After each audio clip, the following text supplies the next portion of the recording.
Good evening. I'm sorry. I am late, but it's because I went back to sleep and then woke up like 20 minutes before stream, so I was like,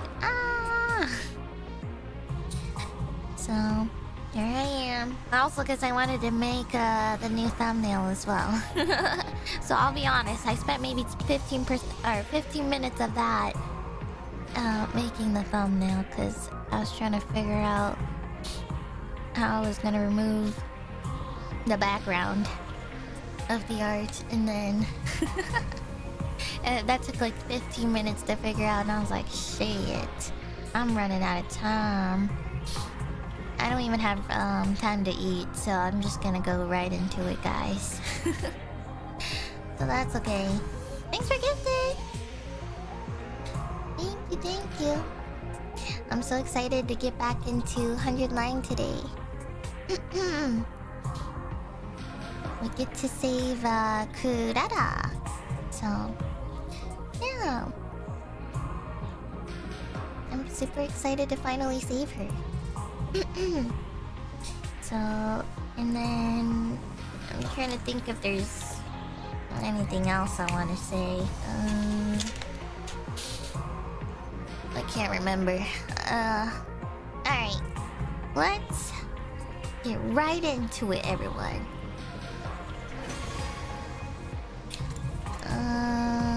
Continue. We're gonna kill Gaku. We're gonna kill Gaku, guys. Alright, where is it? Who are you going to save? I wonder if anyone's going to even care. Wait, so for this one,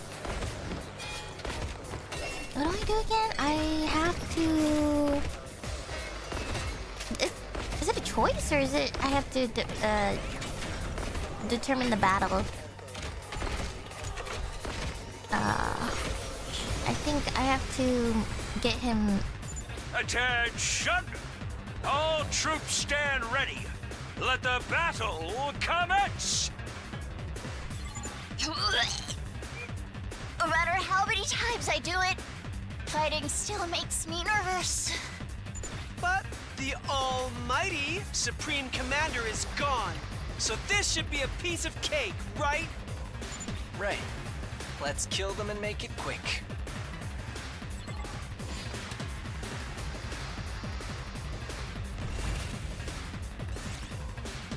Oh, yes. Thank you. Thank you. Oh my god.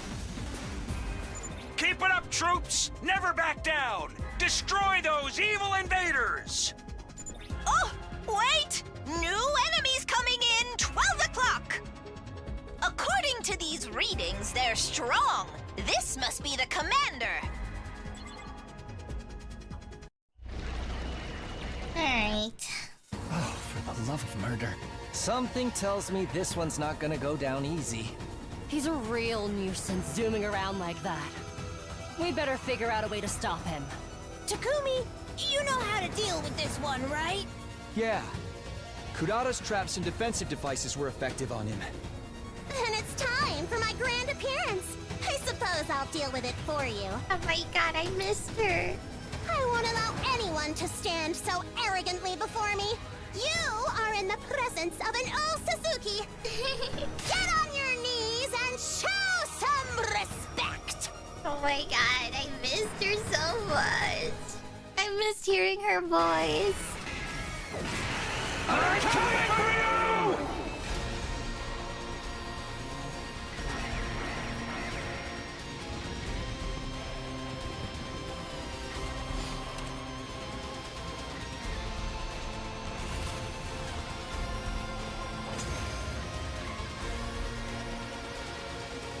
Heck yeah! We won!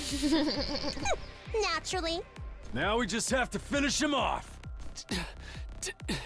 Damn. What the hell is happening? Ava, what's the meaning of this? Why do you stand with the enemy? What happened to your mask? Are you turning your back on God? Are you in bed with the invaders? Invaders? Oh, this is when they don't realize. Let's kill him. No, wait! We should hear him out before... No! You don't have that kind of time! Quick, before he heals! Shut up, if you would. What exactly do you mean by that? Who are these invaders? Huh? Obviously, I mean you! Invaders? Us? Ava! Do you think you can get away with this? Do you think that crazy bitch will forgive you? Crazy bitch. Do you have any idea what she's doing? She turned her back on the teachings of God. She started devouring them, cannibalizing the others. She's violated the greatest of all taboos. We're going to die. Every last one of us is going to die. Friend or foe, it doesn't matter. Everyone's going to fucking die! It happened in an instant.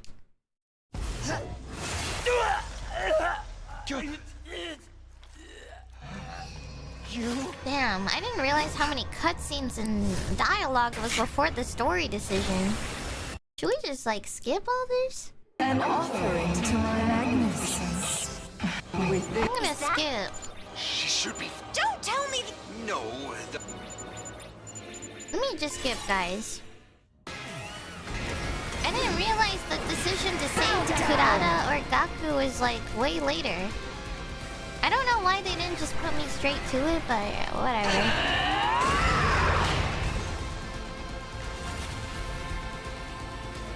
Well, I guess it's probably because it's in the final wave or battle. She's pretty confident.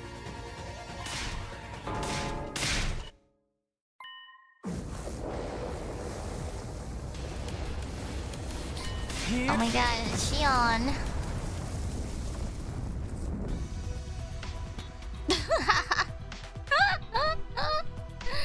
What the way that it just cut to her be on the floor? We should...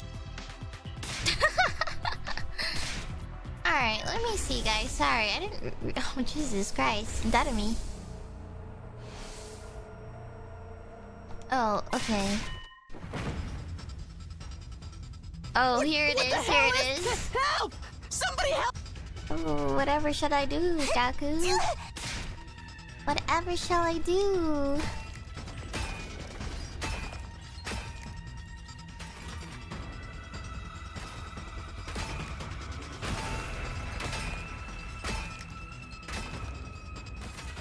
Whatever shall I do, Gaku? Kurara! Don't. Alright, yeah, we get it. She disappeared, blah, blah, blah. Here we go. Oh, finally! Why didn't we come to this part? I feel like, if anything, I felt like it should have just cut to here. Please help me! Alright. Don't worry, Kurara.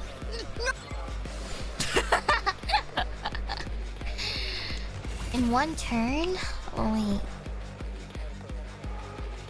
Where the hell? Oh, she's right here. Okay, so we just have to go get her. Alright, so... Ready when you are. This should do it. My turn.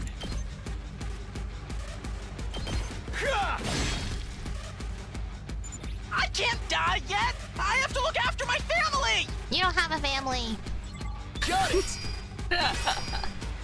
Good to They're go. fake! Take this!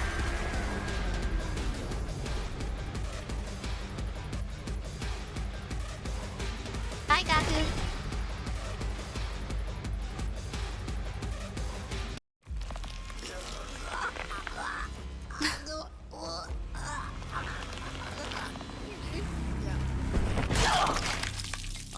Oh.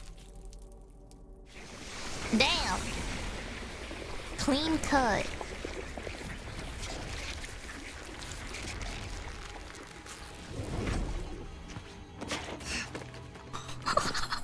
She just tossed him. Just one, then? At least I managed to buy myself some time.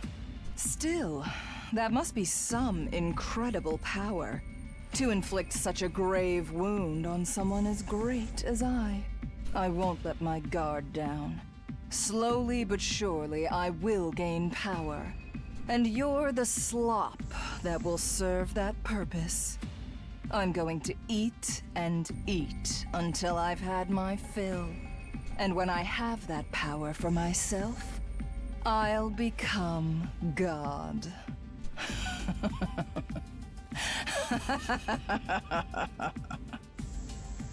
Veshness gave her monologue as we were struck by complete despair. Then she limped away, along with the mass of invaders.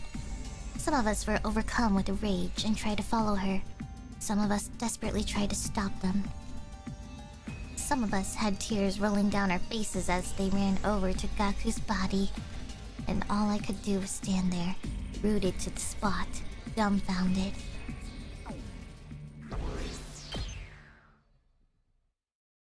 Not too long after that, we made a grave for Gaku in the corner of the schoolyard. This was the third one.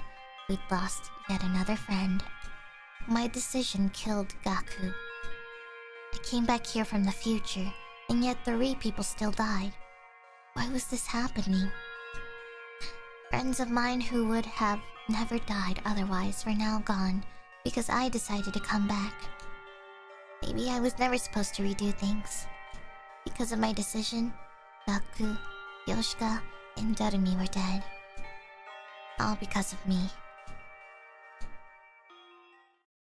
And so, with the sacrifice of yet another life, our 33rd day at the academy came to an end.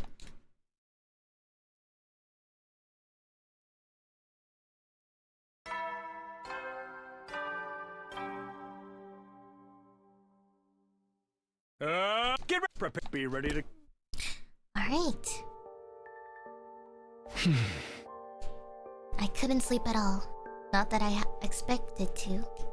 Whenever I closed my eyes, I saw Gaku's last moments in my head, so I just kept them open. I had no will to get out of bed, but I can't just lay here. I wonder how everyone else is holding up. I need to get to the cafeteria. I wonder, with KURARA alive, I wonder if we'll actually find out if she ever finds that device to travel to a different timeline. So, I'm just wondering, I feel like she was the suspicious person for the other story lock. So, I wonder if we just keep her alive for this, then we can finally figure out if she finds the device this time around. I dragged myself out of bed and trudged gloomily down the halls. When I got to the cafeteria, things were way more lively than I'd ever imagined. Fucking pussy invaders! If you want to fight, come get some! Ha! I'm invincible. I'll pile drive every single one of them into the mat. Huh? Kako, your dear brother will protect you no matter what. What are you saying? I'm the one who's going to protect you, Ima. Everyone was abnormally worked up and shouting over each other. What's going on here? Sereno, you're late. Latecomers have to chug. Drink this energy drink. Drink it. For the record, there's something weird in it, but it won't cause any harm. So don't fret. Don't fret. What's in it? Hey. Just something to perk you up. I can't tell you any more than that. You know, when things get rough, adults turn to the bottle too. It's nothing to be ashamed of. I need to get you all in the fighting condition again, even if it has to be by force. But still. I'll power up all our weapons. I'll make us all stronger than ever. You guys are all too caught up in convention. Who decided we had to be limited to having 2 eyes, 2 arms, or even 2 legs? Don't you have any respect for the human soul? I won't allow it. I won't. Oh. What a horrible racket. Still, this might be better than just being depressed. Yuriko, Nozomi, you're both your usual selves. You're not having any? No, I'm a little too scared to try it. I had some, but it doesn't seem to work on me.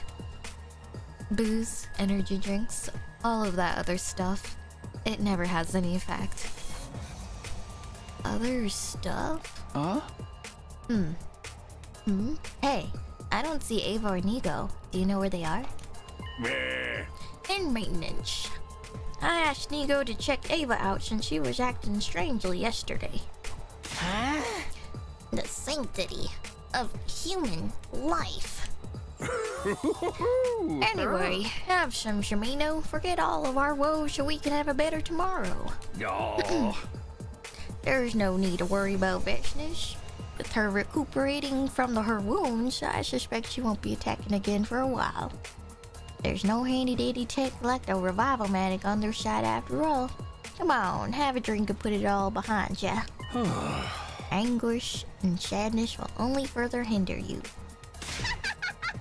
He's right, Takumi. At times like these, you have to drink like your life depends on it. Why am I the one still alive? Kurara. I should have been the one to die. Or should have been the one who died.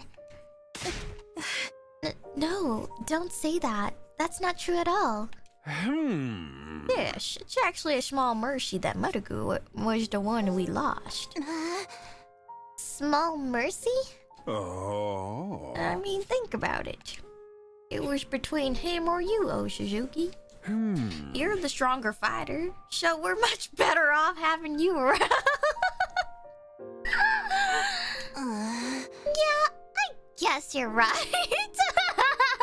Hey. Not to mention how your death would have affected the others. Is there anyone here who considered Maruko their best friend?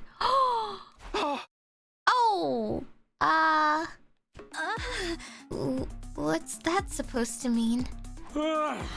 Exactly what I said. When a beloved character dies, it has a negative effect on everyone around them. So, it's a small mercy that it was an unpopular loner like Maruko who died instead. Damn! How dare! How freaking dare you! I've had enough of your screwed up logic.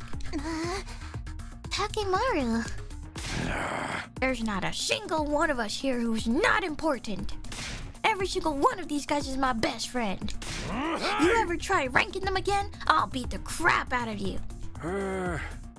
Well, aren't you cool? The dramatic speech sounded pretty rough, but is that really how you should be speaking to your commanding officer? You threatening me? Come on, cut it out, you two. No, keep going. Punch him in the face. I want you both to win and both to lose. Don't encourage them. I've been thinking for a while now that your attitude needed addressing, Yakushiji. You need to remember your place here. What, you gonna set off my bomb? Go ahead, do it. I dare you. What a horrible racket. Hi. I'm back, everyone. Ava should be ready to go by tomorrow. Oh. Oh, shit. You dare me? What the... Because even if I blow you up, I'll just revive you anyway. Your bravado rings hollow if you presume that someone's going to be wiping your butt like a baby in the end. Oh my god, he's rage baiting him. Who you calling a baby? I know you can change the settings on that machine so I don't get revived. So yeah, I know I might actually die. And I don't care. If you keep trashing my bro Gaku, then you better go ahead and kill me. Oh my god, my bro Gaku. You know, as much as we don't really get much interaction with Takemaru as much in the story, or like significance, I guess. I think Takemaru is like such a good character to have in the cast because he's like very buddy bro with everyone, you know, and he cares about everyone equally, and I think he's got like that good teammate spirit, I feel. And if anyone were to cross that line, he would be the first to back them up or defend them. So he's like a really good friend, I would say. We've seen his worst moments, but there was a reason why he was his worst. And obviously we had to make very difficult decisions for him to act that way towards us and everything in those other decision timelines, but I mean, it just proves even further how much he's willing to go, or, you know, become a different, or, you know, become, I guess, like, or I don't know. I guess it's just like how far he'll go to protect the ones he wants to protect or care. So, yeah. Also, thank you for super, by the way. Morgan Freeman, he's right, you know. What is going on here? Please stop fighting. It's bad and unproductive. Having just entered the cafeteria, Nico leapt between Sirei and Takemaru to try to break them up. No more fighting! Shut up! Takemaru slapped Nico away, never taking his eyes off Sirei.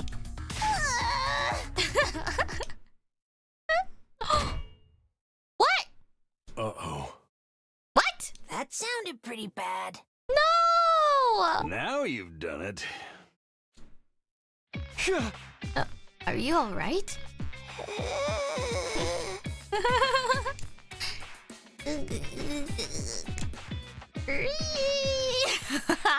My god, I remember when that was a thing. When people would just randomly shout Ree. Oh. He turned into a fax machine. He's not going to explode, is he? Nico, are you okay? Nico!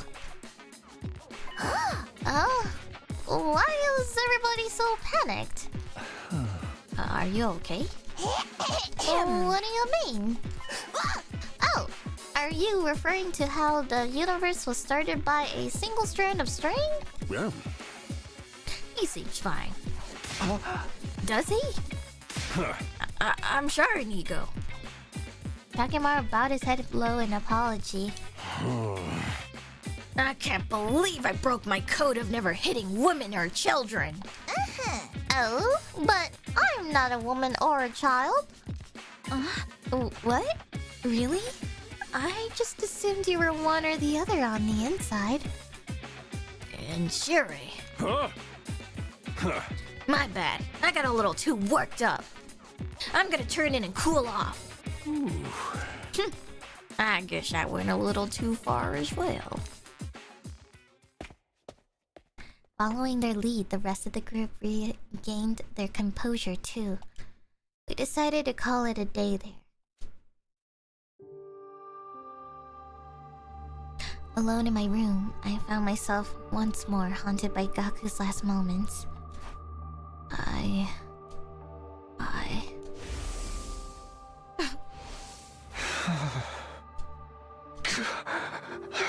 I'm sorry.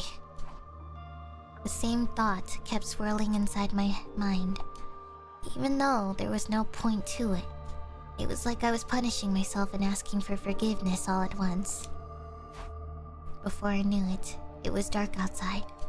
Despite not eating anything since morning, I didn't feel hungry at all. Still, staying here in my room and wallowing in guilt won't do me any good. I guess I'll go get some fresh air. I leaned against the roof rail and took in the cool breeze. I felt my weary heart become a little lighter. I'm Takumi Sumino, leader of the Special Defense Unit. I can't be wallowing in the past. Aw, Takumi. Ego. What brings you here? Huh? Just wanted to get some fresh air. How about you? Why, I came to see you. I wanted to talk to you about something. About what? Well, Ego looked around as if he was making sure the coast was clear before continuing. First of all, I'm not Nego. What? I'm a completely different AI just borrowing Nego's body. What? What the hell? What? Are you okay? That blow to the head earlier might have been worse than I thought. Please, I'm being serious. Okay, I'm listening. Whether he's of sound mind or not, I should at least hear him out. You say you're not Nego. You're some different AI. Please explain it to me in a way that I can understand. Thank you. I'll do my best. To put it plainly, I represent the anti-Exodus faction. You and your friends don't need to fight anymore. Our objective is to send you all to the artificial satellite as soon as possible. What? Oh. I don't want anyone overhearing this. We should go somewhere more private. I managed to convince the pseudo-Nego to continue our conversation back in my room. First of all, you may call me Goto. What? It'll get confusing as if you keep calling me Nego. Goto. It's an acronym for the foundational principles programmed into my AI that I've long since forgotten. God of something, I think. Oh. God Goto. God of. We can skip that part. The important thing is that I'm an AI created by the anti-Exodus faction. And can I assume that the anti-Exodus faction is what the name implies? Yes, you can. The anti-Exodus faction stands against the Exodus Project. We hold opposite ideals to Siri and Nego. Oh. The people on this artificial satellite aren't all unified. Okay, I had a feeling because I was like, isn't there like some sort of like human rebellion happening too? Because like there's no way that all the humans just all agreed to this, you know? I'm pretty sure like there had to have been like two sides of the spectrum where the humans didn't want to invade but the humans do, you know? And mostly it's just like the corrupt government, you know? The government's like, we should invade this planet. And maybe there's like some actual innocent people or humans living on the artificial satellite. They're like, no! That's cruel! You know? And then there's probably like a lot of protests and stuff like that. So then maybe they formed their own like rebellion group or something that they obviously are like in secret or in hiding, you know? I also thought the same thing too. It's similar to like the Futurums where basically like Veshness is like the corrupt tyrannical leader, and then obviously there's like the rebellion group of Futurum where they obviously don't want to follow their leader. So I was kind of suspecting or wondering or curious if whether or not, you know, obviously it was not all just the humans wanting to desperately live on this planet, you know? So honestly, this feels very reassuring for me, for the human side of things. Some support the Exodus Project while others oppose it. They say we don't need to prolong our lives or find prosperity, and that we should instead accept our fate and perish. Perish? Is humanity in danger if they continue to live on the satellite? satellites have lifespans. So does the artificial satellite.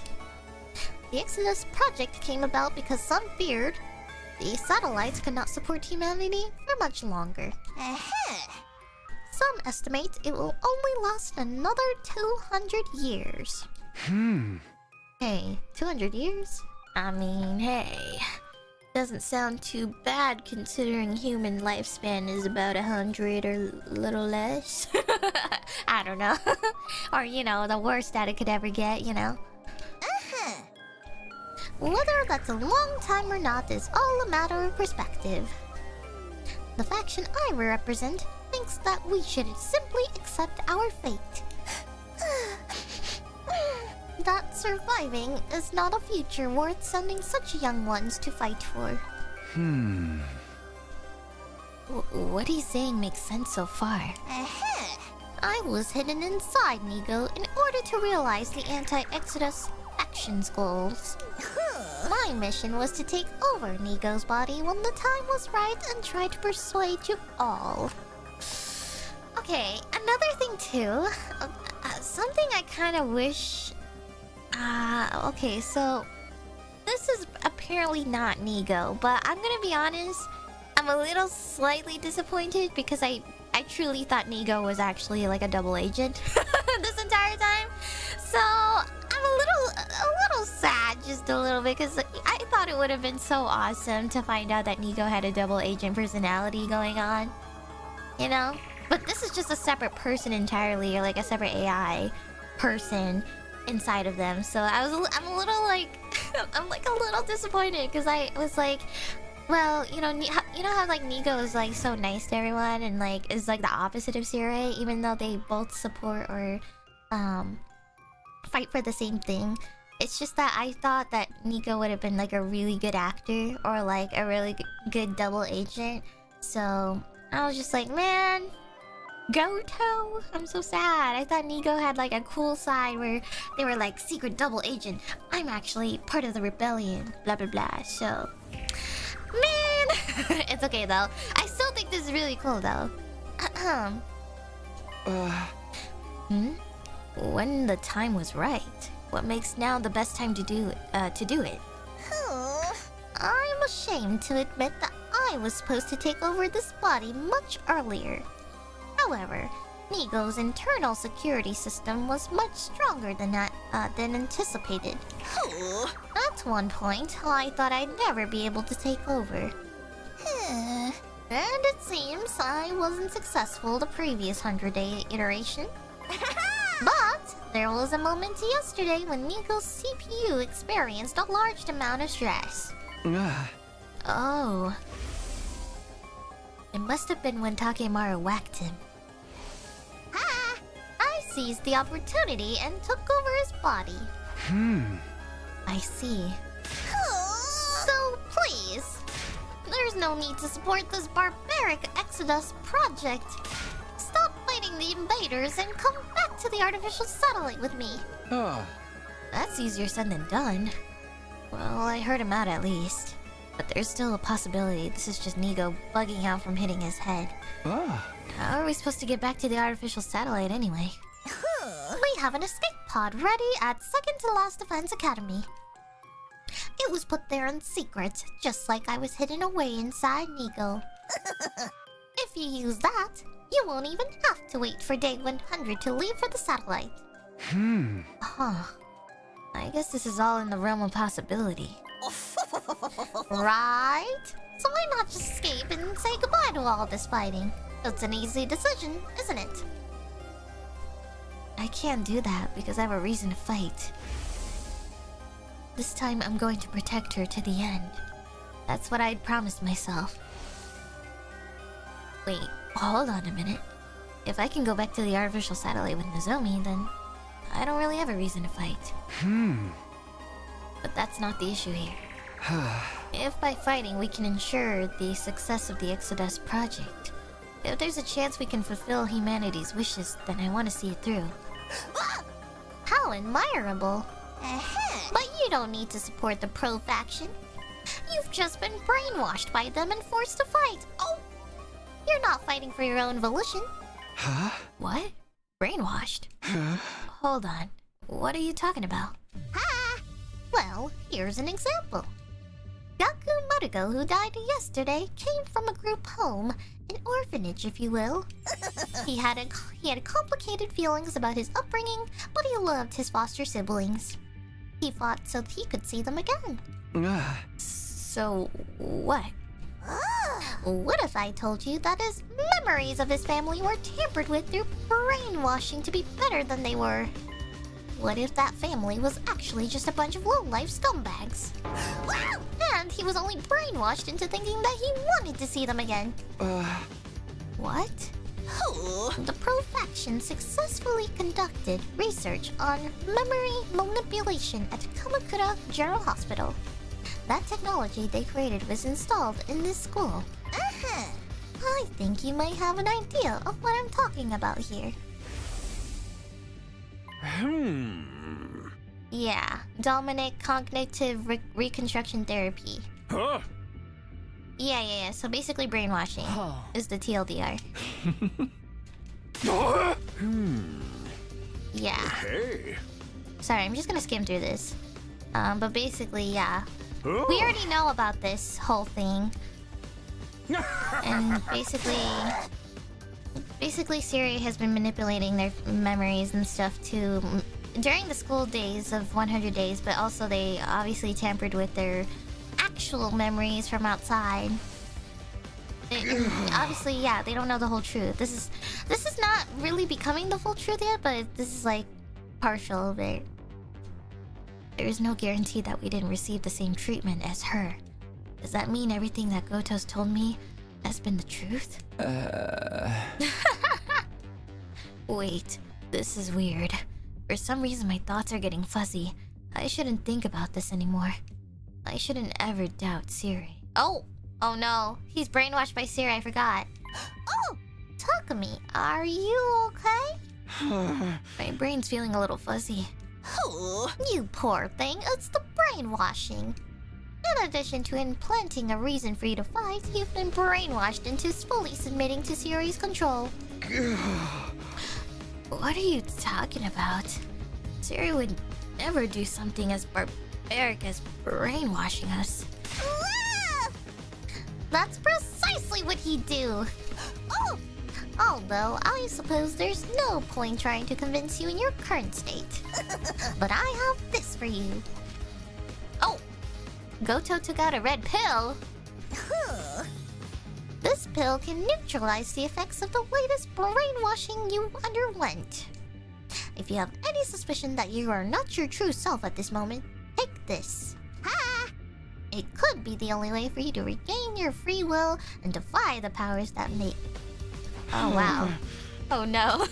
I can't tell if this is gonna be good or bad. Oh no. Siri brainwashed me? There's no way that's possible, but I might be able to prove it by taking this pill. If my feelings towards Siri don't change after taking the pill, that would prove I was never brainwashed. Oh my gosh. Really?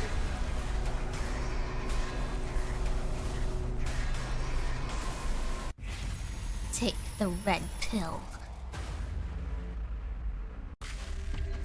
Well, I think you know the answer already, guys. I'm taking it. We'll come back. We'll come back and see the other.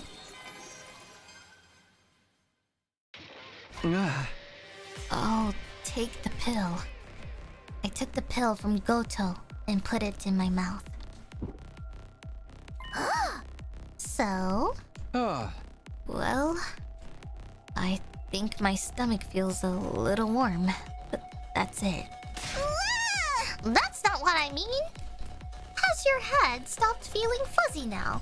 Huh? Oh, it has. I actually feel a little sharper than before. You see? You were brainwashed by Siri to further the Pro-Exodus Project faction's cause.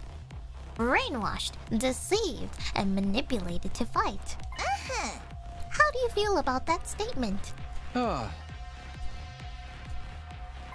It sounds pretty accurate to me. Good. While I was glad it had been undone, I suddenly got scared.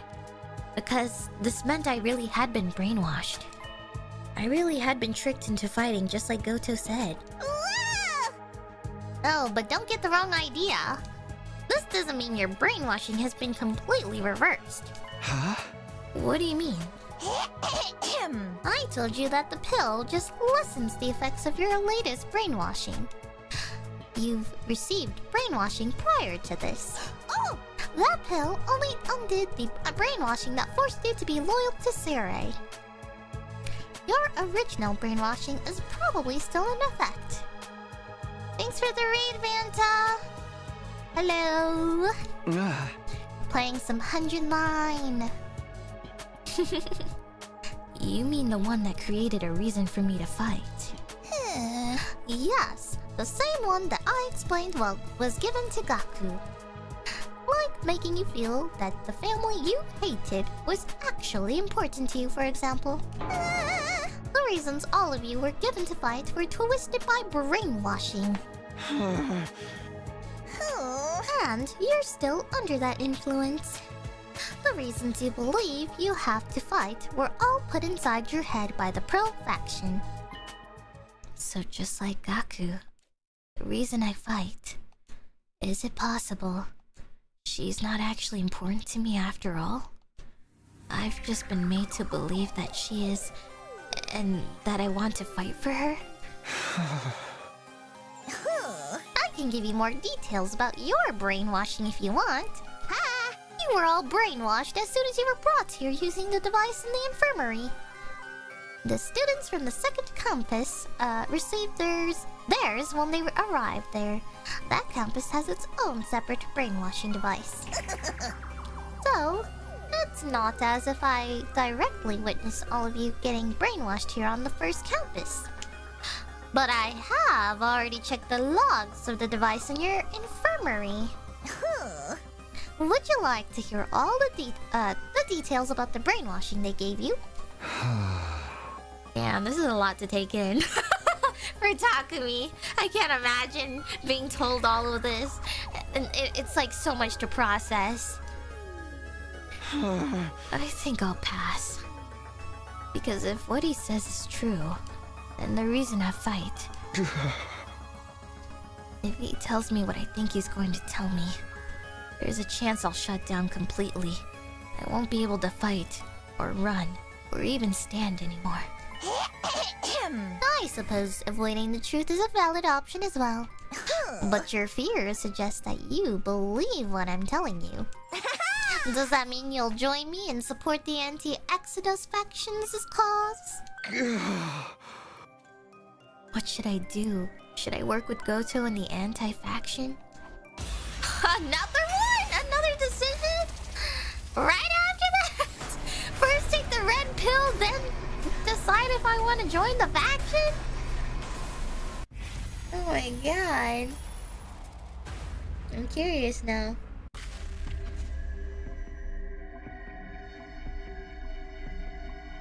I think I want to try yes. I want to see what happens. I want to learn more.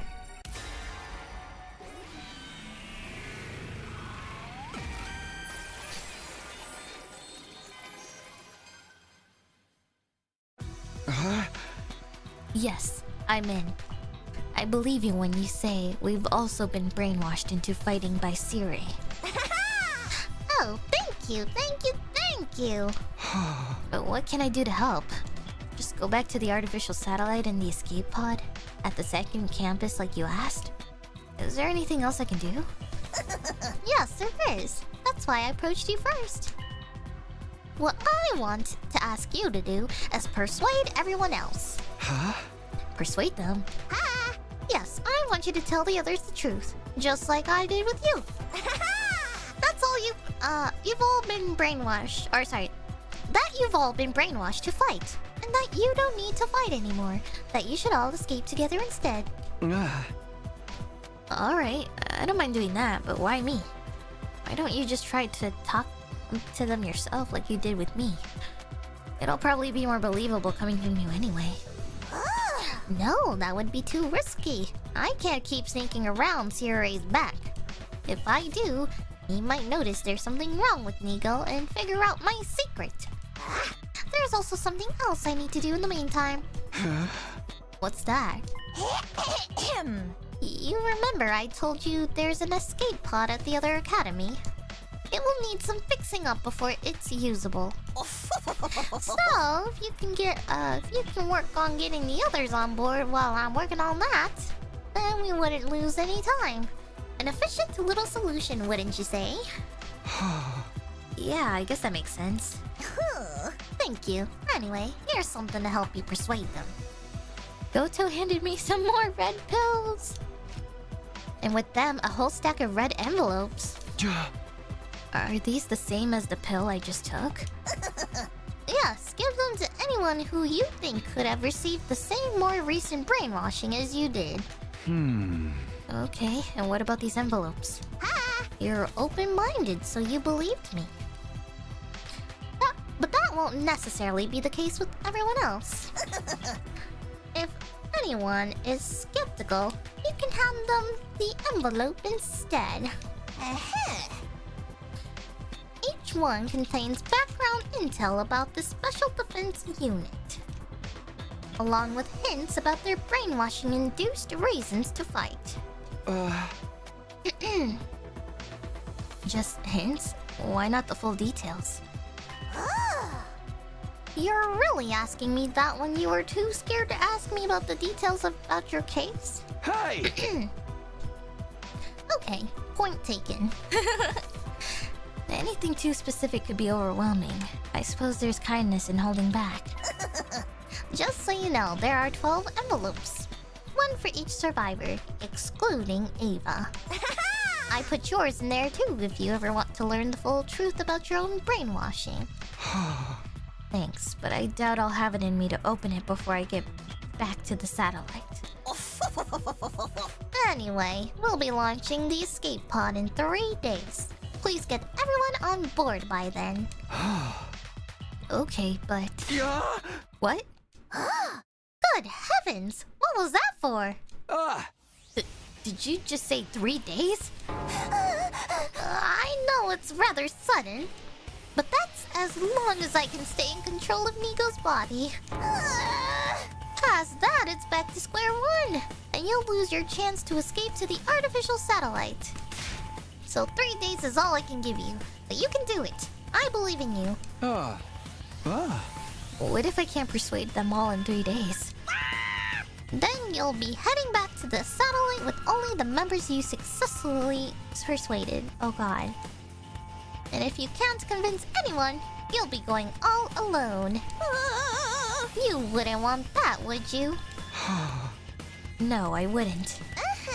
I'm sure you already know, but Sirai cannot find out about this. Not about my existence, or the fact that you're going around trying to persuade people to leave. He is the embodiment of the pro-faction if he catches us. Just imagining it gives me chills. So I need to persuade everyone in 3 days without Sirai finding out. That sounds impossible. Yeah, with this group. But there's no way I'm going back alone and leaving everyone else behind. Sounds like I'm just going to have to make the impossible possible. Also, thanks me for gifting. Earlier. Forgot to say this. Get preppy, ready to...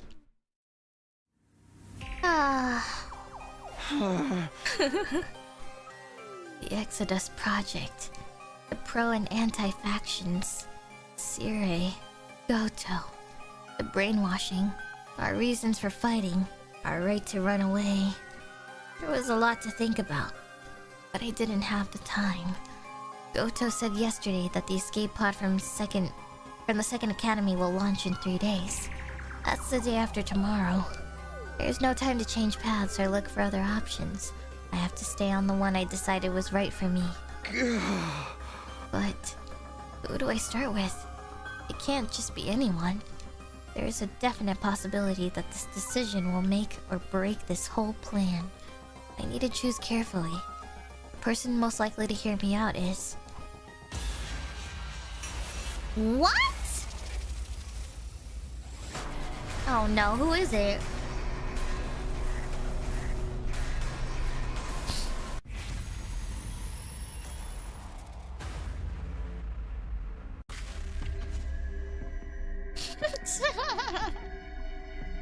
I think this one's pretty obvious, guys.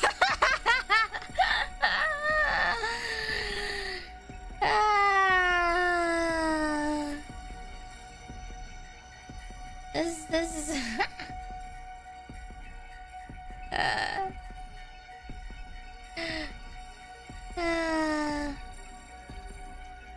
I can't. Obviously.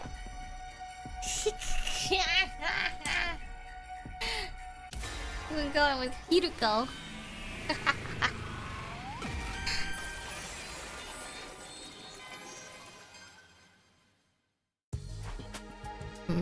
Oh wait.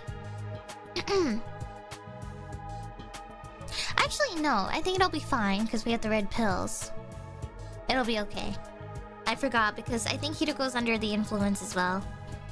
By Siri, but I think we can give her the red pills. Maybe I should talk to Hiruko first. Huh. You're acting a little strange lately, you know that? Huh? Strange how? If you haven't noticed anything, then forget it. I'll take care of this myself. Hiruko had been concerned about me before. Come to think of it, perhaps she'd already realized there was a chance I'd been brainwashed. And that's not all. You said your suspicions grew after what Siri said about brainwashing, right? You mean about me, right? You've been saying something's off about me. Tell me, please, what was that about? Why did you think something was off about me? Oh, that. Oh. I'm sorry about that. I was imagining things. Maybe Hiruko's under the same kind of brainwashing as me. Some kind of secondary brainwashing. That would explain why she suddenly took back what she said about me seeming strange and stopped suspecting Siri. In that case, I'd better hurry and get her to take the pill. Yeah, exactly. Oh. Why's her room like just male living space? What is it you want to talk about so badly? You're creeping me out. Also, this is the first time we've ever been in her room. Please, just stay cool and hear me out. We don't have to fight anymore. We can just run away. If you're not joking, then I can safely assume that you've finally lost your mind. I'm not joking and I'm not crazy. A crazy person wouldn't be aware that they've lost their mind anyway. Please, just hear me out. I looked Hiruko directly in the eyes. She in turn glared directly back at me. Fine, let's hear it. I relayed everything Goto had told me the day before. She noted that her head was in a daze, just like mine was, so I had her take the pill. Once she did, her mind seemed to become clearer. It seems I have no choice but to believe you. That said, she still appeared reluctant to accept all of it. The anti-Exodus faction are brainwashing to give us a reason to fight. The secondary brainwashing to make us obedient to Siri. In the escape pod at the second academy. One by one, Hiruko came to terms with all of these assorted details. And lastly, here. Don't need to force yourself to read it. I'm just giving you the option. Did you look at the clue about your brainwashing in your envelope? Nah, I got cold feet, and I figured it wasn't really necessary. You pathetic coward. Is what I'd like to say, but I'm not looking at mine either. For roughly the same reason. With that, Hiruko tossed the envelope she'd just received onto her desk. We should start discussing what we're going to do from here. But would you give me a moment alone first? Sure, but why? There's something I need to think about. It shouldn't take long. Go wait for me in your room. Ah. Okay. Perhaps Hideko asked for the moment to think so she could briefly let out her tears. Or maybe she actually did want to see the envelope's contents, but without me there. Whichever the case may be, I did as she asked and headed back to my room. Aww. Honestly, I understand. I get it. Not even 10 minutes had passed before I heard my doorbell ring. Huh? It's open. Oh!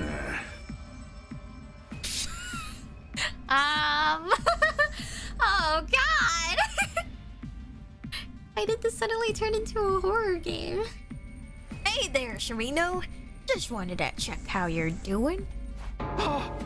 What are you doing here? Oh, you know perfectly well. Why play dumb now? And if you're going to force me to say it, you were sold out. Sold out? Who would do that? No, I suppose it goes without saying. Hideko. She must have been pretending to believe me and asked for time to think so she could report me to Sirei. What? It wouldn't have been too hard for her to pretend to swallow the red pill to trick me either.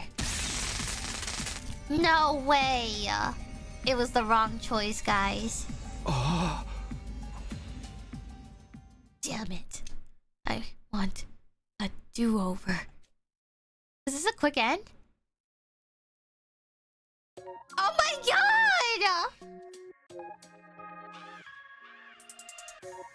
Holy shit! We chose wrong! Conspiracy route plans exposed. Wow. Okay. So Hideko just... Wow. Hideko! Fuck! Okay. I thought... I guess she just didn't swallow the pill. And she just like... She rat him out. Okay, so then maybe it makes sense for us to choose KURARA then, because she's not under the influence. Which is honestly not what I expected to be. I guess maybe this choice... There was a reason why they made us choose these two people specifically, because obviously the player is going to think and assume, and literally what just happened, what I just did, they were probably going to assume everyone was going to choose Hideko first. Because KURARA, obviously, we all think she's... easy to jump to conclusions, but I think actually this might be the better option. Wow. Okay, Hideko.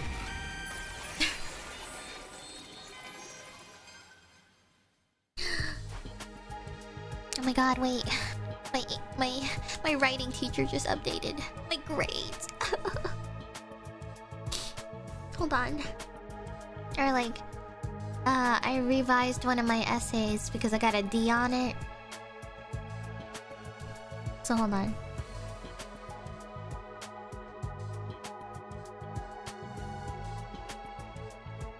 Oh my gosh! Okay, it went from a D to an A. Let's go. It went from a D to an A. Oh my god. Your progression through this course has been model. Exemplary. I can't even say that word right. Exemplary. Exemplary. What you have done in re-seeing through revision is exactly how I hope the learning curve goes for all students. You should be proud of yourself. Take care. Yippee!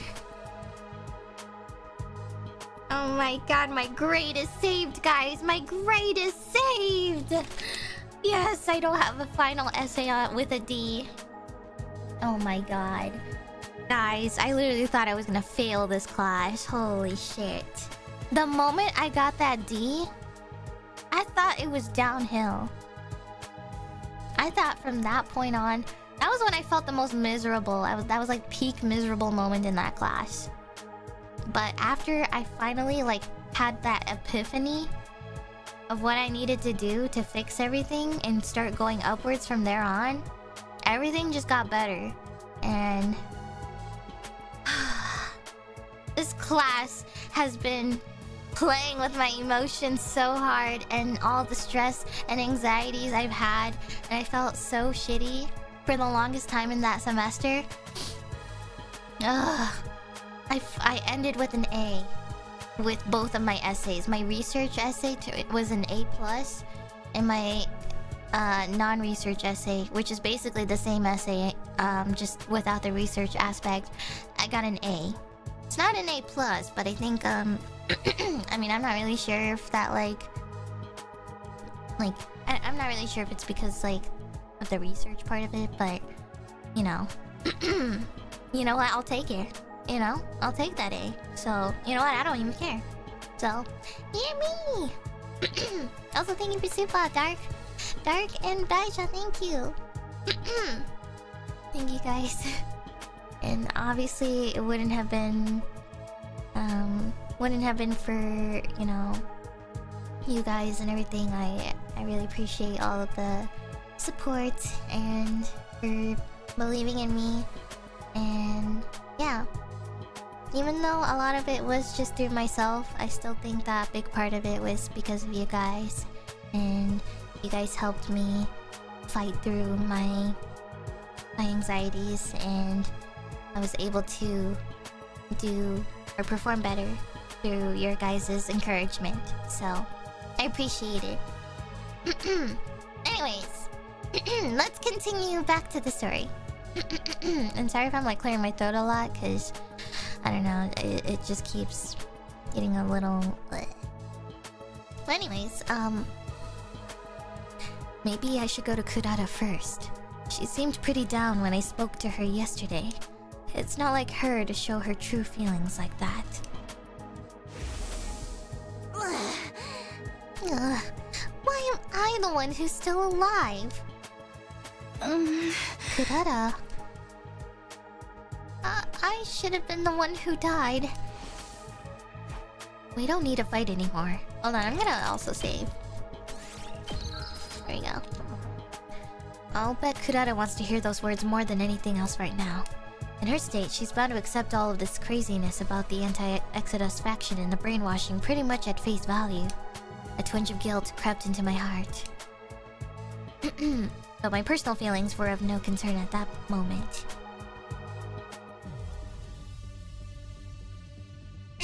Jesus! I've never been in her room before either. Why is her room all fancy decorated? Like so noble bougie. What do you need to talk about so badly that you'd come to my room uninvited? If it's some mundane drivel, I'll tear the skin right off your face. Starting off of a strong note, I see. More important than that, though, I have to come right out and tell her. KURARA, we don't have to fight anymore. We can just run away. Huh? If this is a joke, it's even more lame than I'd expect from you. I'm serious. What? And that's supposed to make me believe you? Please, just hear me out. I looked KURARA directly in the eyes. She in turn glared directly back at me. Tell me everything. And so I did. I relayed everything Goto had told me the day before. KURARA didn't exhibit any of the dazed sensation that I'd felt. It appeared that her brainwashing was only to instill her reason for fighting. When she finished listening to my explanation, she spoke in a low murmur. It all sounds pretty far-fetched. Yeah, I know. But to believe it... But I believe it. I want you to believe it too if you can. I want you to trust me so we can go back to the artificial satellite together. But you must understand. As a proud daughter of the Suzuki clan, I could never run away no matter the... No, it can't be. KURARA's expression clouded over mid-sentence as if she'd just realized something. That apprehension seemed to stoke my own feelings of guilt, but I pressed ahead all the same. If your pride as an Suzuki is what's making you fight, then maybe that's part of the brainwashing they did to you. Real Suzukis might not be the prominent family that KURARA believed them to be. Or maybe she wasn't even part of the Suzuki family at all. If her obligation to her family was the foundation of what motivated to keep her fighting, any of that was possible. Here, in case you need it. I was told it contains a clue about your brainwashing. A clue? Yeah, they said a straight explanation would be too shocking. Alright, I'll take a look. Hand it over. Kurara snatched the envelope from my hand. You're gonna open it?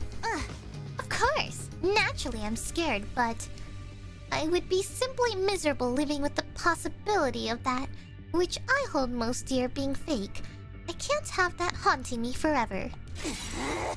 If what's in here can dispel that misery, that's a chance I'll have to take. You're one tough girl. Of course, I am an Osuzuki after all. I will be until I open this envelope anyway. With that sharp remark, Kurara opened the envelope. Inside was a single sheet of paper which she cast her eyes over intensely.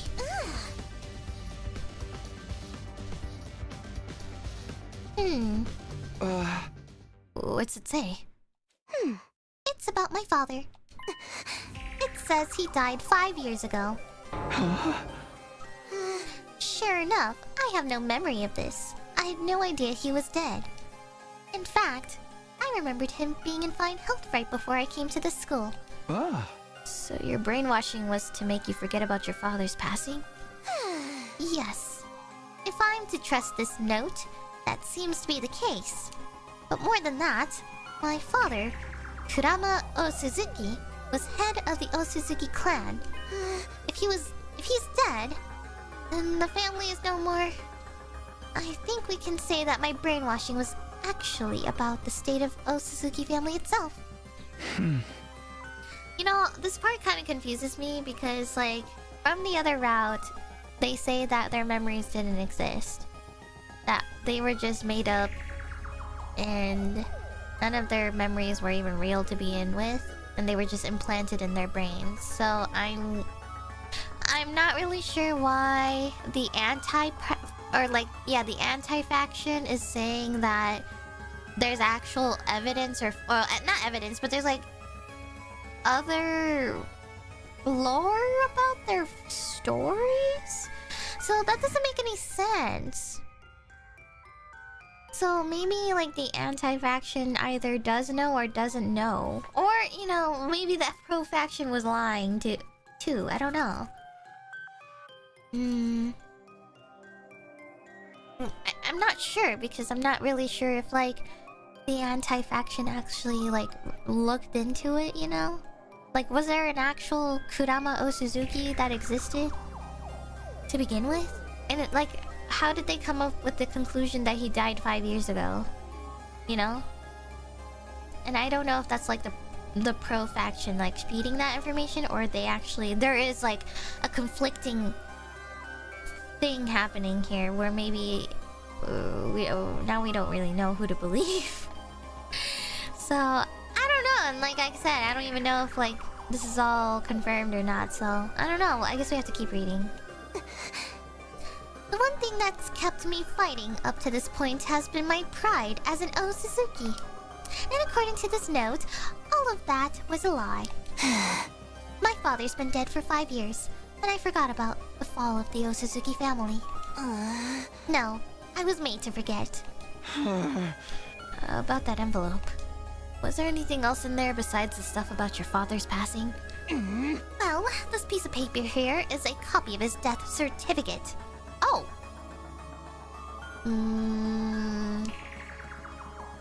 The cause of his death was cancer.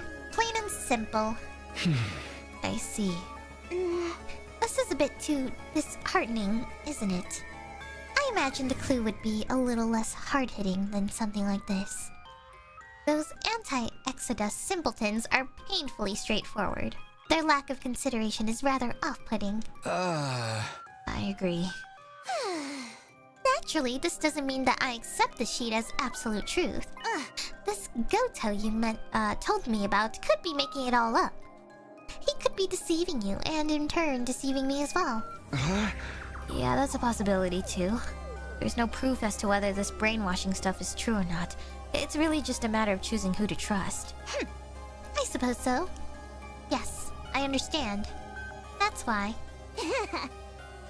That's why I'm choosing to trust you, Takumi. You are? I don't like it, but it seems like there's some credibility to what you've told me. If there's a chance we can go home without fighting, I want to hold on to it. I just feel a kind of regret holding me back. If I believe you and we choose to stop fighting and run away, then the others who died, what was the point of their sacrifice? Their deaths will have been in vain, won't they? What? Okay, can this route calm down? What are we saying? Were our friends' deaths in vain? Oh. Dot, dot, dot.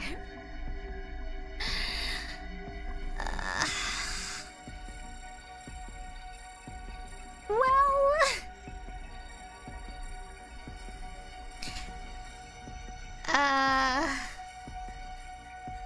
Good God.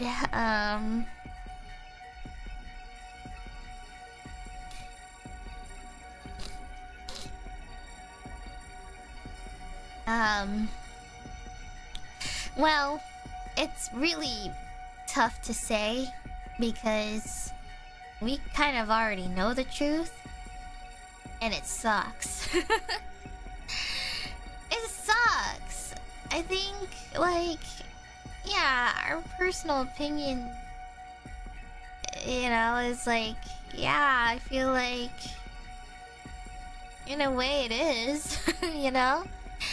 In a way, I feel like it was kind of in vain, but I'd like to try to positively feel like, you know, that they contributed to getting to this point of the route, you know? So, like, obviously when Gaku died, we couldn't even get to this point yet. So, I don't know. I think I want to say how I feel first, maybe? I'm gonna try and see what happens if I say dot dot dot. Maybe.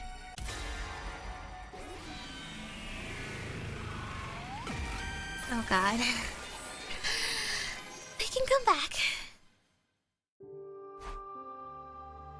They weren't in vain.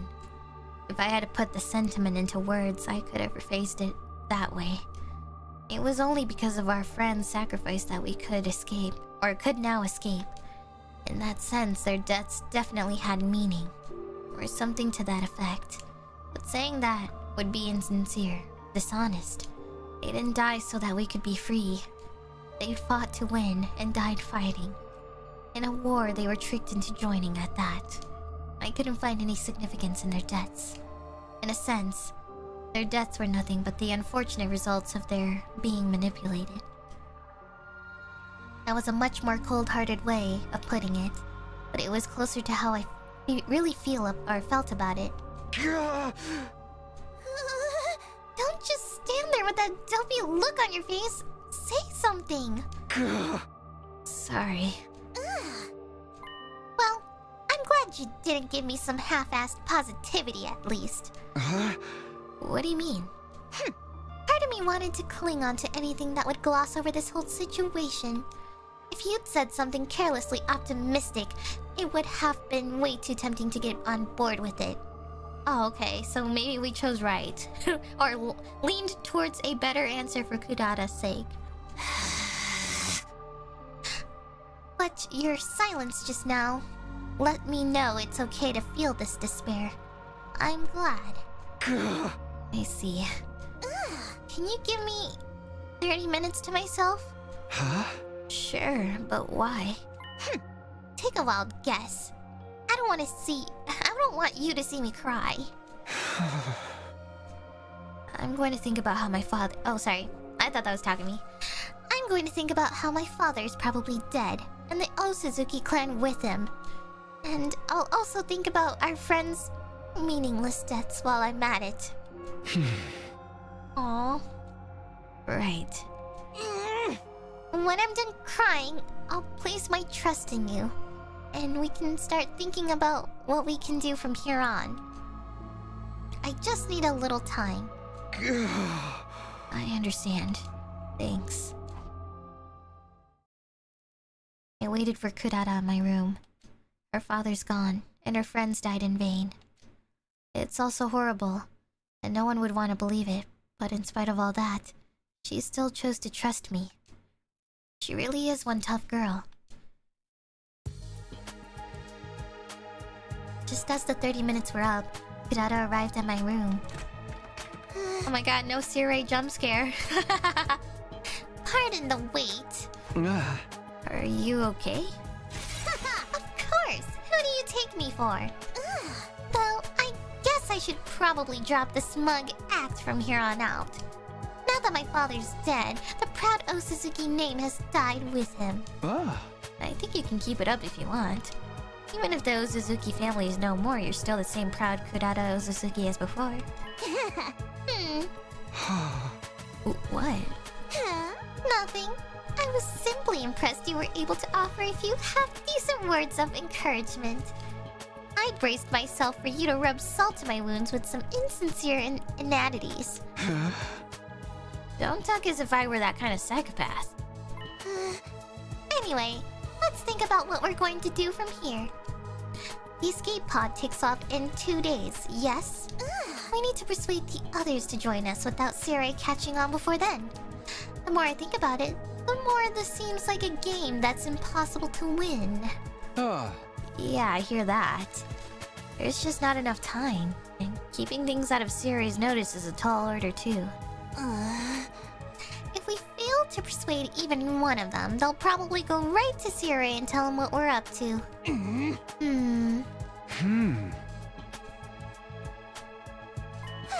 Should we just give up? Say what? I'm kidding! Well, half kidding.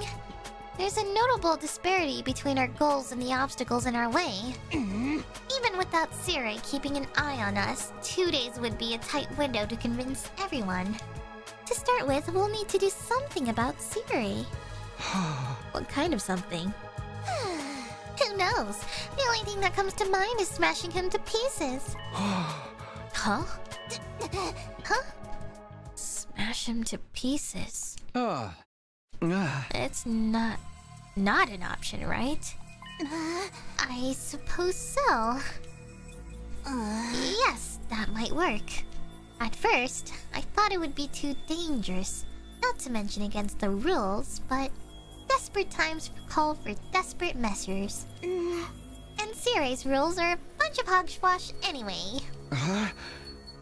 If we destroy him before we persuade the others, we won't need to worry about anyone blowing our cover if we fail to convince them. We can even bring anyone we don't convince to the artificial satellite by force if we have to. That's more than satisfactory. So what do we do? The clock's ticking. We need to act fast. I'm more than fine with taking him out, but I'll leave the final choice to you. Well, in that case... Jesus Christ! Oh my god! How many rounds do I gotta go back now? Destroy Sirei?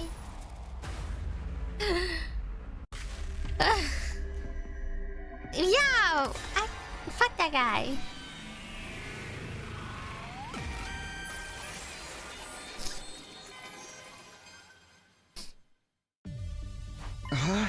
Alright, let's destroy Sirei. I don't think we have any other choice. Fine by me. It's just the kind of shakeup this place could use. But destroying him won't be a simple matter. Maybe we should take a page out of the lunatic's Ato's book? Oh, if I recall correctly, he actually managed it in your last timeline, didn't he? He asked to speak with Sirei alone while the rest of us were sleeping, under the guise of learning how to use Hemo Anima. And once he did transform, he immediately used his class weapon to destroy Sire. Yeah, and he pulled it off in my previous 100 days. Not them adopting Ato's ways. Sire did blow Ato up when he made his move, but the revival-matic brought him back to life. He showed up afterwards, feigning ignorance about the whole incident. Of course, we'll need to come up with some sort of setup. We'll only get one shot at this. They're literally trying to recreate Ato's plan. That's so funny. The problem is, what should that setup be? Sire is going to be much more cautious of us calling on him now than he was back when Ato did. Huh? Who is it? It's me, Nigo. There's something I'd like to talk with you about. May I come in? He said Nigo, but should we assume it's really Goto? No! Nigo can't have come back somehow, can he? What color's the envelope? Oh, what's this now? Some manner of password? Some well-known song lyrics, perhaps? A chill ran down my spine. For whatever reason, Nigo's original personality seemed to reasserted itself. Sorry. Just my little joke. Huh? The envelope is red, and so is the pill. God damn it, Goto! Hey! So not funny. Well then, pardon the intrusion. God damn it! They had me. Yo, that scared the shit out of me. Oh, KURARA Suzuki. Does this mean? Yeah, I want her over to our side. We were just planning on how we were going to persuade the others to get on board as well. So, you're Goto. So it's your fault that my brain is at its boiling point right now. Oh my. Sorry, I know all too well that I'm asking for the impossible. Let's put that aside. You had something you wanted to talk about. Actually, I only mentioned that as an excuse to come visit you as Nigo. It's entirely possible that someone could have seen me come here after all. What I really wanted was to come and check on how your efforts were going. I assume KURARA is the only one you've managed to persuade so far? Yeah, so far at least. What are you doing here? You said you'd be at the second academy running maintenance on the escape pod. That should be plenty to keep you busy. Can't you leave the persuading to me? Or is the maintenance finished already? Oh, I must not have told you. The escape pod maintenance is all performed remotely. So I'll be here at the school the whole time until departure. I mean, I felt like that made sense, because like, why would Goto like go all the way to the second academy each day and just disappear for the entire day? I feel like that's more sus than anything. And I was like, there's no way that Goto is gonna go all the way there for both days, all day working on it, and without Sire being sus about that. So I was like, this had to be remotely done. By the way, I'm doing maintenance at this very moment. I'll most certainly have to work up until the very last minute to get it done. Okay. Back to the subject of persuading everyone. Do you think you can do it in a day or two? No. At least not if we do everything above board. Oh! Above board? Yeah. So we figured destroying Sire might make the job more feasible. You'll destroy him? Convincing everyone without him noticing will be difficult. No, frankly, it'd be straight up impossible. That being the case, we thought it might be best to take Sire out of the equation first. I see, so that's your move. That's such a clever strategy. I'm not sure why I didn't think of it before. Oh, hey, I just thought of something brilliant. Huh? something brilliant? To destroy Siri, we'll need to call him to some place that's deserted at that time. And you're the perfect lump of metal for the job. You can do it for us, Goto. If you tell him after there's an emergency sometime after lights out and ask him to come with you, we'll be able to trap him without any fear of raising suspicion. That's not a bad idea. Kurara's plan certainly sounded like the most natural approach. Will you do it? Of course. It should really be me taking care of everything, so I'll do whatever I can to help. I swear by the name of the Anti-Exodus faction, I'll make this operation a success. You know, I thought maybe we'd have to do something with her cooking, actually, because, like, they could just offer, like, some poison to curry. Well then. They'll be like, hey, Siri, here's some Osuzuki curry. He just starts dying. That night, I felt strangely conflicted.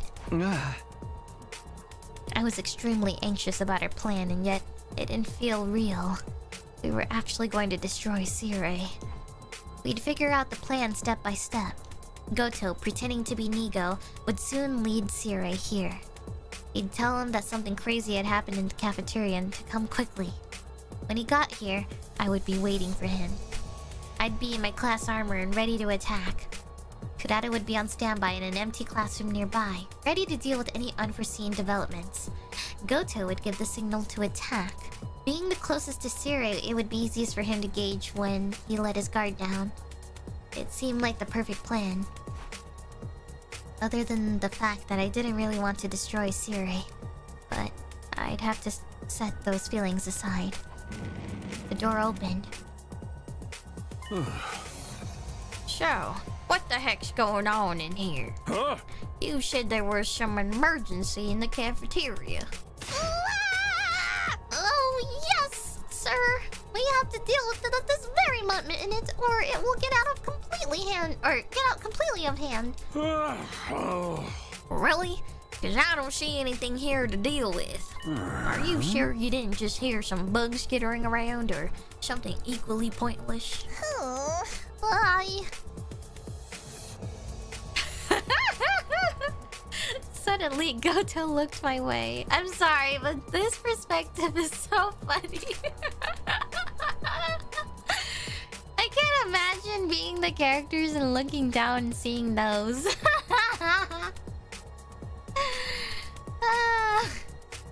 They're so tiny. Yeah, they're just like two little eggs just talking to each other. His eyes met mine from my hiding place in the shadows. Now, go. And on Goto's mark. What? Oh no, it's over. It's over. It's over. Destroy Siri? You're pissing me off, game. It's pissing me off.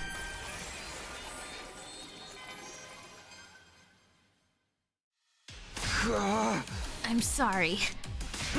What the? I wondered if it was like this for Eito as well. Oh my god, he's thinking about his boyfriend. It was incredibly easy, cutting Siri in half. Goto's face. Why does Goto's lips are so freaking... They're so goofy on, like... They're so goofy looking, I can't. But in the next instant... Uh-oh. A mechanical sound rang out from my chest. I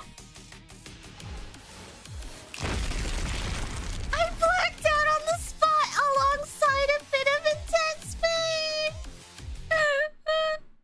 The bomb inside me blew up. Come on. Just how long are you going to sleep? Get up already.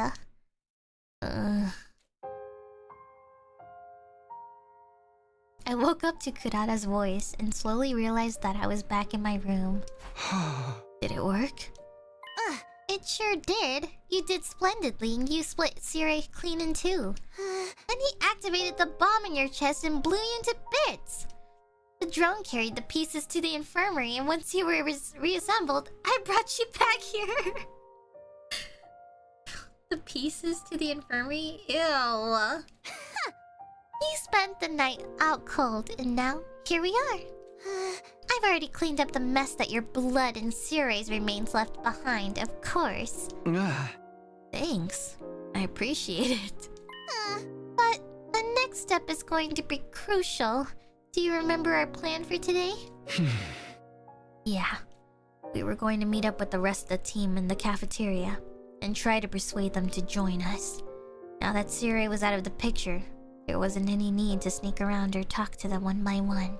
I already told the others to meet us in the cafeteria at noon. It's almost that time now. We should get going. I just had to hope it would all work out.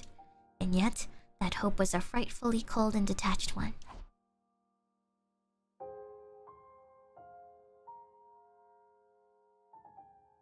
When Kurara and I arrived at the cafeteria, everyone except Sire, Goto, and Naito were there. What the hell, you two? You've got some balls calling us all here and then showing up lashed. Sorry.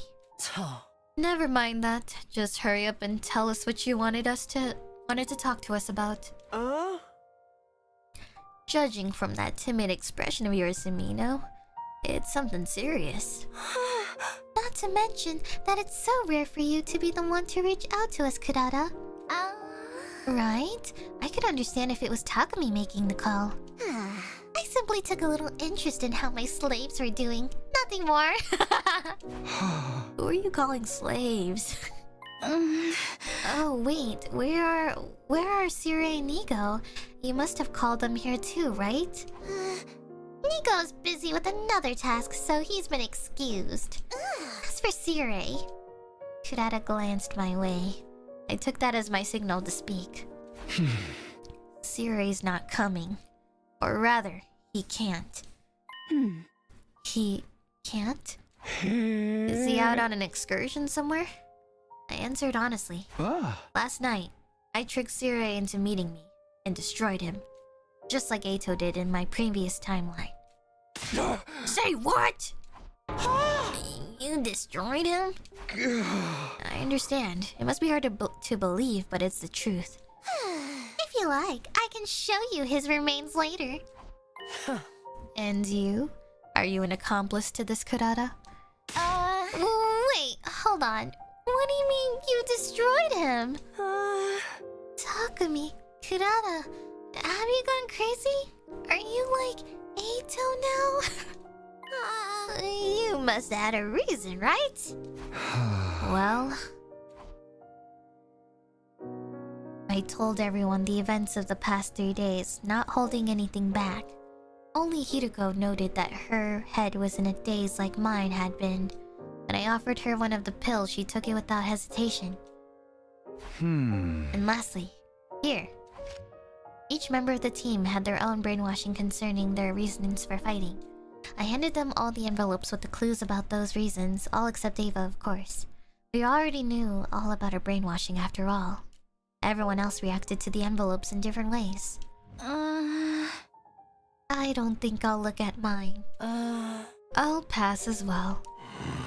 I ain't looking either. Feels like I won't be me anymore if I do. Some chose not to look at their envelopes, same as me. No, it can't be true. We needn't read any more, Kako. But this can't be. It has to be a lie. That's right. I mean, no matter how awful an existence of mine is guaranteed to be, this can't be part of it. Some opened their envelopes and were shocked at the contents. I just don't know what to think of this. It's so shocking. It's actually making me feel less queasy. To think there'd come a day when my soul would be denied like this. This This isn't a work shoot, is it? And there were those who opened the envelope but were at a loss from how unreal it seemed. Each had their own reactions, but they were all equally confused. I'm sure you all have different thoughts on this. Some of you might not even accept it, but I'm asking you to trust me. I want you to believe what I'm telling you, so we can all escape together. The tense silence held like a sheet of thin ice. Sorry, but... Nozomi began to speak, softly treading upon that thin ice and forming the first cracks. I'm still only half convinced. It sounds so impossible that my reason for fighting was implanted in my mind. I still think it's worth believing in. The only way things can make sense is if I trust that what I know is real. Even so, even if my reason for fighting is a lie, I don't know if that means I should give up.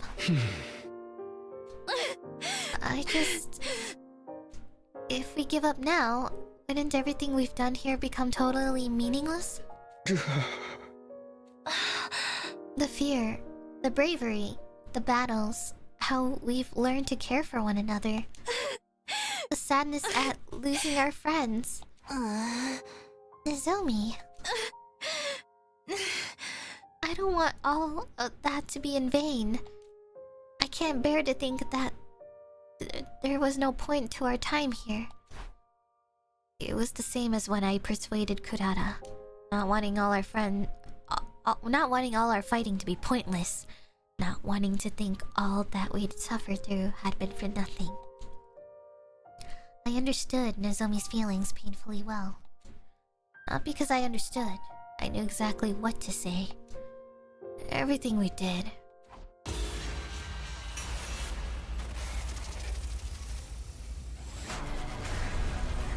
I hate this. I hate this, I hate this, I hate this, I hate this.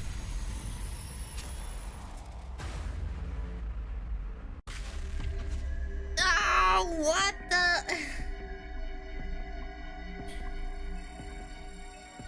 I can't say it was pointless.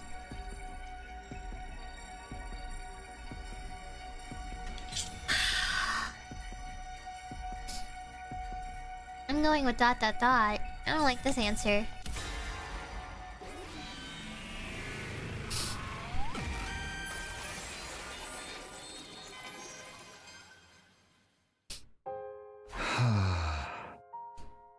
I knew that I should tell everyone that it had been pointless, but I couldn't say anything because I understood how they felt after fighting all this time. On top of that, I didn't want to believe that it was all pointless either. You're staying quiet because you feel the same way, right, Takumi? You don't really want to accept that your reason for fighting is a lie and give up, do you? That's not... No, I know that's it. Otherwise your face wouldn't look so pained this whole time. You didn't want to expose us to such a painful truth, but it was something you had to tell us all the same. That's why it's hurting you so much, isn't it? It's not like... I caught the lie before I could finish it. The lie about it not hurting. About doing what I did or didn't want to do. Because, if I was being honest, I didn't want to give up the fight even now. Whether or not all these days up until now meant anything is something we have to decide for ourselves. I think if we want it to mean something, we should keep fighting. It was only when Nozomi spelled it out like that, I first realized the truth. Those were the words I had wanted to say all along. We should keep fighting. We don't have to run away. It felt like a light was finally shining on the path I should walk. I didn't want to give up. Oh dear. Oh, excuse me? I tried so hard to tell you not to fight. Why wouldn't you listen? Excuse me? unfortunate. I didn't want to be the one doing the killing, but... What?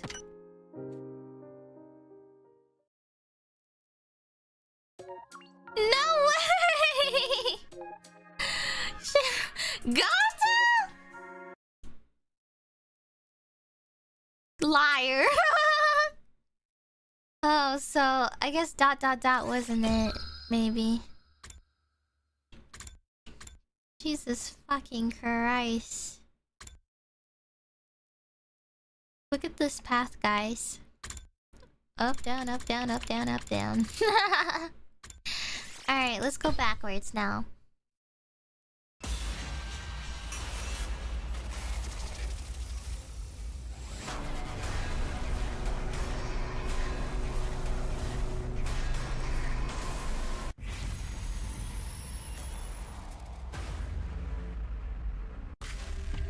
That sucks because I still preferred the answer from this one.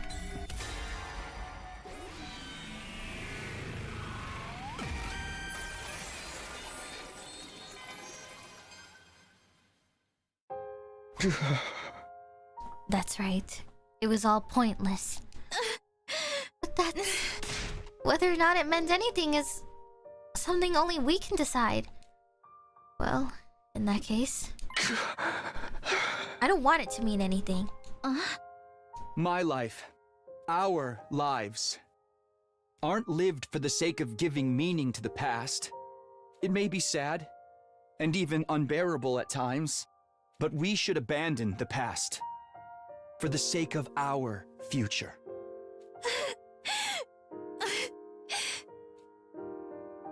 When you put it that way... Still, I won't force you.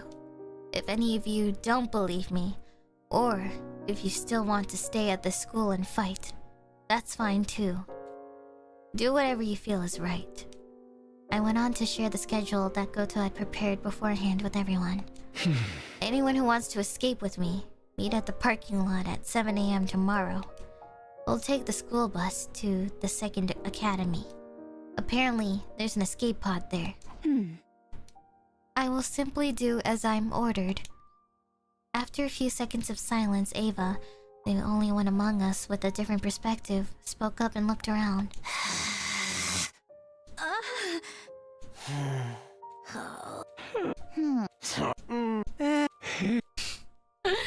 No one spoke up after her, but I could tell that not a single one of them was going to show up tomorrow.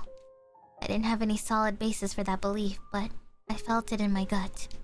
The gloomy atmosphere of despair that dominated the cafeteria was all the proof I needed.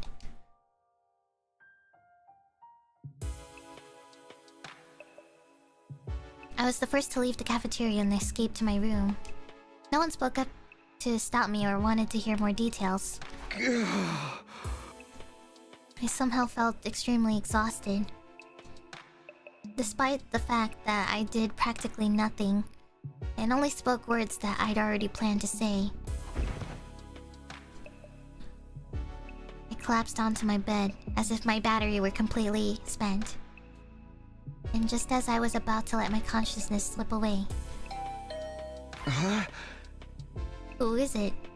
Or, who is it? It's me, Goto. I'm coming in. I heard from KURARA that you were able to thoroughly convince everyone. Thank you, truly. I'm glad I could count on you. How about on your side? Is the escape pod maintenance going to be finished in time? A cliche twist like the pod breaking down just as we're about to take off is something I can do without. You needn't worry about that. Leave it all to me. Once you get there, literally all you have to do is push a button to launch. Now we simply have a ride out the rest of the time peacefully until tomorrow. And by the way, about Ava. I'll undo her brainwashing and leave her here on the planet. If that's alright with you. Of course, I'll be sure to do it right, so she won't become an issue down the line. Yeah, that's not a problem. She was originally an enemy, and yet it wouldn't have felt right leaving her brainwashed like that. There may not have been a reason There may not have been any reason to bring her to the artificial satellite, but that didn't mean we needed to kill her. And this really brings it all to the finish line. I'm really relieved. I thought for sure you'd bring up some more stuff I needed to do. Well, about that. Oh no, I've got a bad feeling about this. I do have one more request to ask of you, but I promise this will be the last one. Let's hear it. So, anyways, what about Ato? When you get to the artificial satellite, I'll need to apologize to all of you. I'm sure you'll be very angry when you hear what I've done, but I hope you'll allow me to properly apologize all the same. That depends. What do you want to apologize for? First and foremost, I should apologize to you personally, Takumi. You see, everything in those red envelopes was a lie. Oh, damn it! What? For example, the death certificate Kurara found in her envelope. Her father isn't really dead. Well, that is to say, he might be dead, but... I don't actually know. I made the whole thing up. Whoa, wait a second. You said you saw the brainwashing logs on the machine in the infirmary. Yes, I did in fact see them. From what I could analyze, the most recent processes were to make the recipients more obedient to Sire. That was the nature of what was done to your team. Some of you, at least.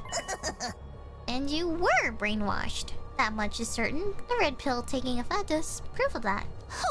But everything else I told you before, your reasons for fighting being distorted by the brainwashing, that was all a fabrication. All lies. I created them based on the info I found in your profiles. Why would you do that? To give some credibility to what I told you. To drive you all deep into despair, so you would want to stop fighting. I didn't know whether I was feeling... whether what I was feeling was shock or outrage. But on the other hand, everything else I told you is completely true. The memory experiments being conducted at Kamakura General Hospital, and the school being filled with technology based on that research. That's all undeniable fact. I'm sorry for tricking you. I really am. But I did it for your own good. The guilt from lying to me must have really gotten to Goto. He went on, talking more than he ever had before. What choices did I have before me? Believe what Goto is saying and forgive him. Believe what Goto is saying but don't forgive him. Don't believe what Goto is saying. Give in to anger and destroy Goto. Give up on escaping to the artificial satellite. Other than that... But what did those options matter at this point? It's fine. I'd already come this far. All I could do now was believe and forgive Goto. Doing that and returning to the artificial satellite was the only way my choices up until this point would finally pay off.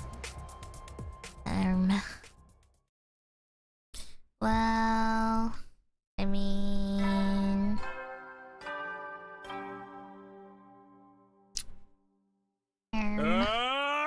Get prepped, be ready to...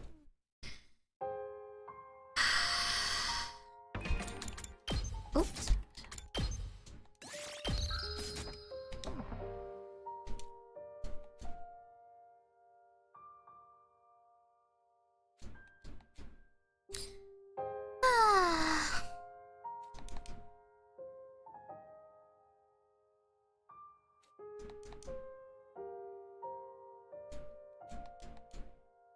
Oh. What? Wow. The ... route.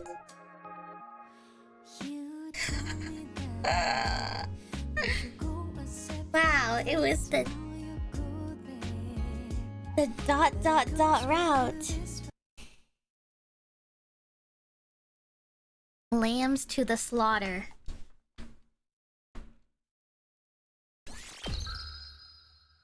Interesting.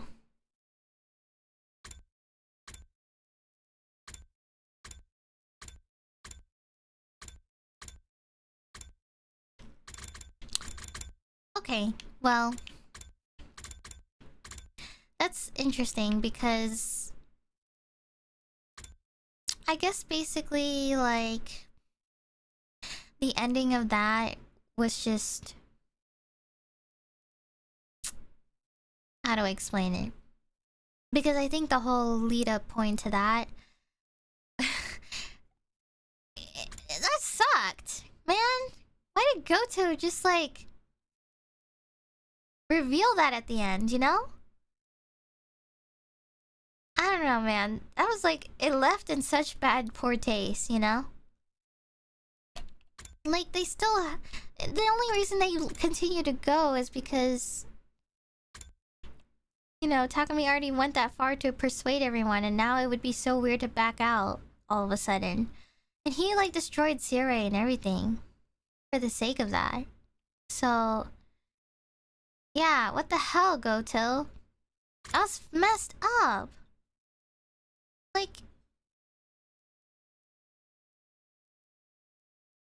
God, that didn't make me feel good at all. Like, it was just not a good feeling ending at all. Like, it just felt like a very unsatisfied ending, you know? It's like, it got so messy to the point that you just had to keep going with that. You know?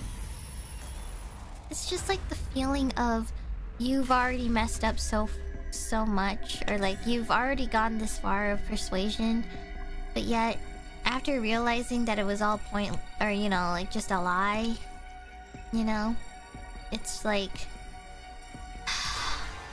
I don't know, man. It was like all that for nothing.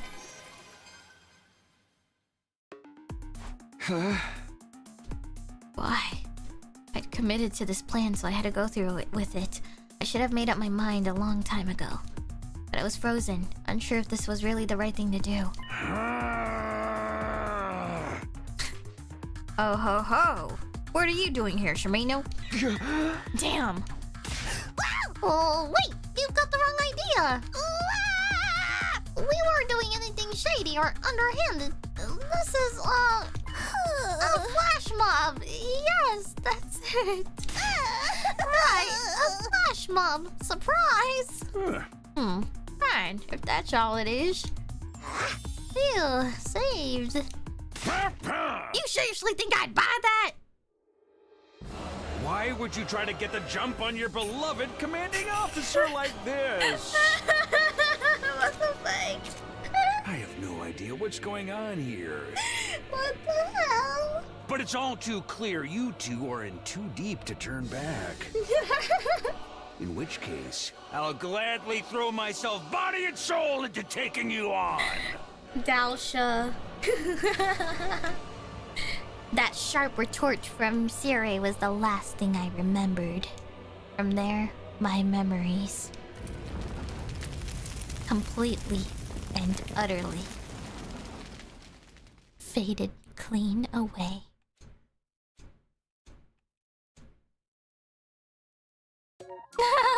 That was funny. Faltering resolve. That's so funny. Alright. Destroy Sirei again.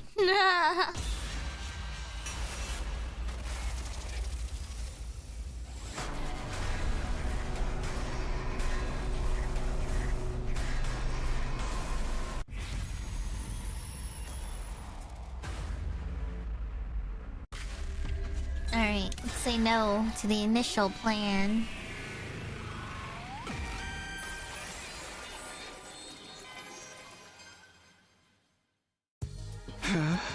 No, I think that's a little too savage.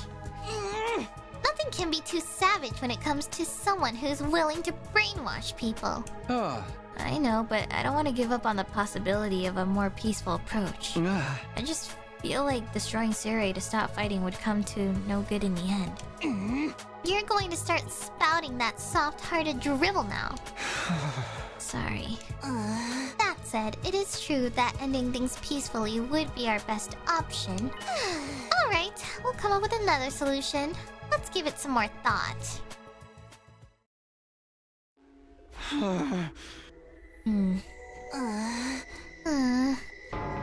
Nothing occurred to either of us.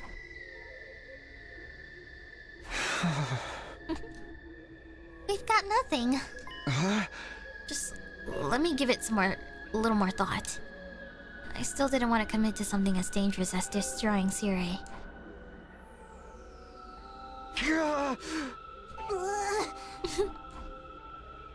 I spent the whole day just thinking. You still haven't thought of anything, have you? I told you, we're not destroying Sire. Fine, do as you please. Oh! With those parting words, Kurara left the room. Or so I thought. I looked to see Kurara standing shocked, still in the open doorway. What happened? I believe I should be the one asking you two that. Sire. Well, whatever the case may be, it doesn't change what I need to do. What the? No way. What the hell? How did he? Who found out? Out of ideas? Who even ratted him? Or them? What? I'm so confused. Was Kurara having doubts? I don't even know. How did he even know?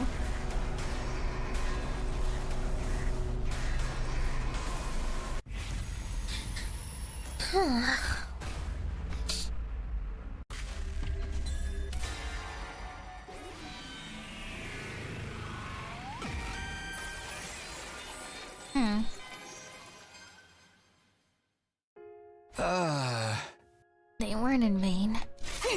Huh? What do you mean? I mean, you're all alive because Gaku died, aren't you? So because I'm alive, Gaku's death wasn't in vain? The only purpose for his life was to keep me alive. Is that what you're saying? No, that's not what I meant. Then what did you mean? What train of thought derailed you into thinking you can tell me their deaths were anything more than senseless tragedies? If you're just saying whatever you think sounds right to fit the mood, I'll end you here and now. I'm sorry, that wasn't very considerate of me. But even if my logic doesn't hold up, I still don't want to admit that their deaths were pointless. I don't want them to have died in vain. I feel the same way. I don't want them to have died in vain. That's why I've decided to keep fighting. Huh? That's the only way I can truly honor their memories. All this talk about their sacrifice allowing us to sneak away to the artificial satellite. About how their spirits live on with us. No matter what, I refuse to talk myself into that kind of self-deception. I'll fight, and I'll win. I'll get through these 100 days, and then and only then, I'll be able to finally say that their deaths weren't in vain. And when I die, I'll be able to look them in the eyes in the afterlife. But... No ifs, ands, or buts about it!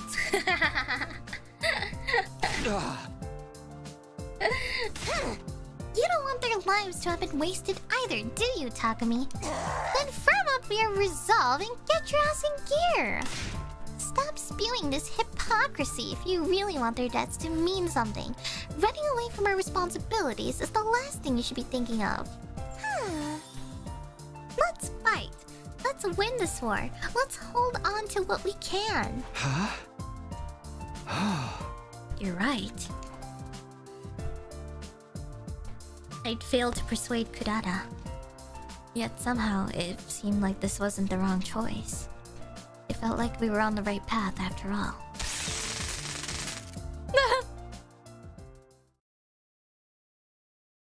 Oh!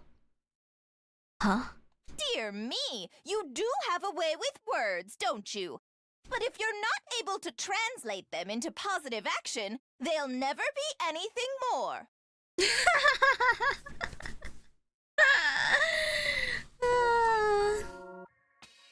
Gosh, why do people gotta take desperate measures to do things, man? Empty words. You know, we kind of almost had a clean run though.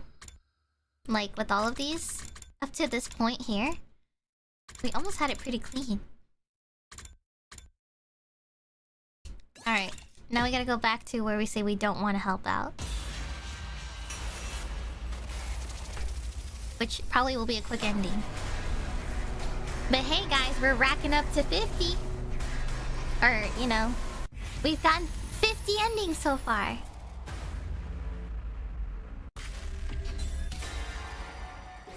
We're halfway.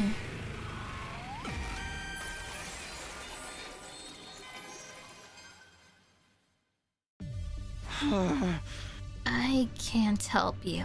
What? Why not? Don't you believe me? No, it makes sense, and normally I would believe you. But why? I want to believe all this meant something. I want to believe Siri has been supporting us all this time, and that my reason for fighting hasn't just been one big mistake. What the fuck? Goto gave a condescending laugh and a golf clap before speaking. You pass. Huh? The anti-Exodus faction. The brainwashing. It was all a complete lie. I told you about the opposition forces to test your loyalty, Mr. Samino. You see, there's still a chance that there's a spy hidden among the Special Defense Unit. Seriously? That's all this was? I was less than amused at being tested like this. Well, I'm glad it was all a lie, at least. Truly glad, in fact. Are you really that gullible?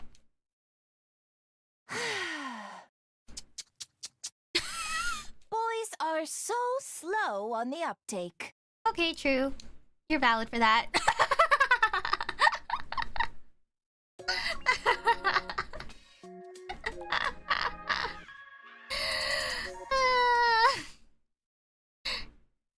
Just a test? Laval. That's so funny.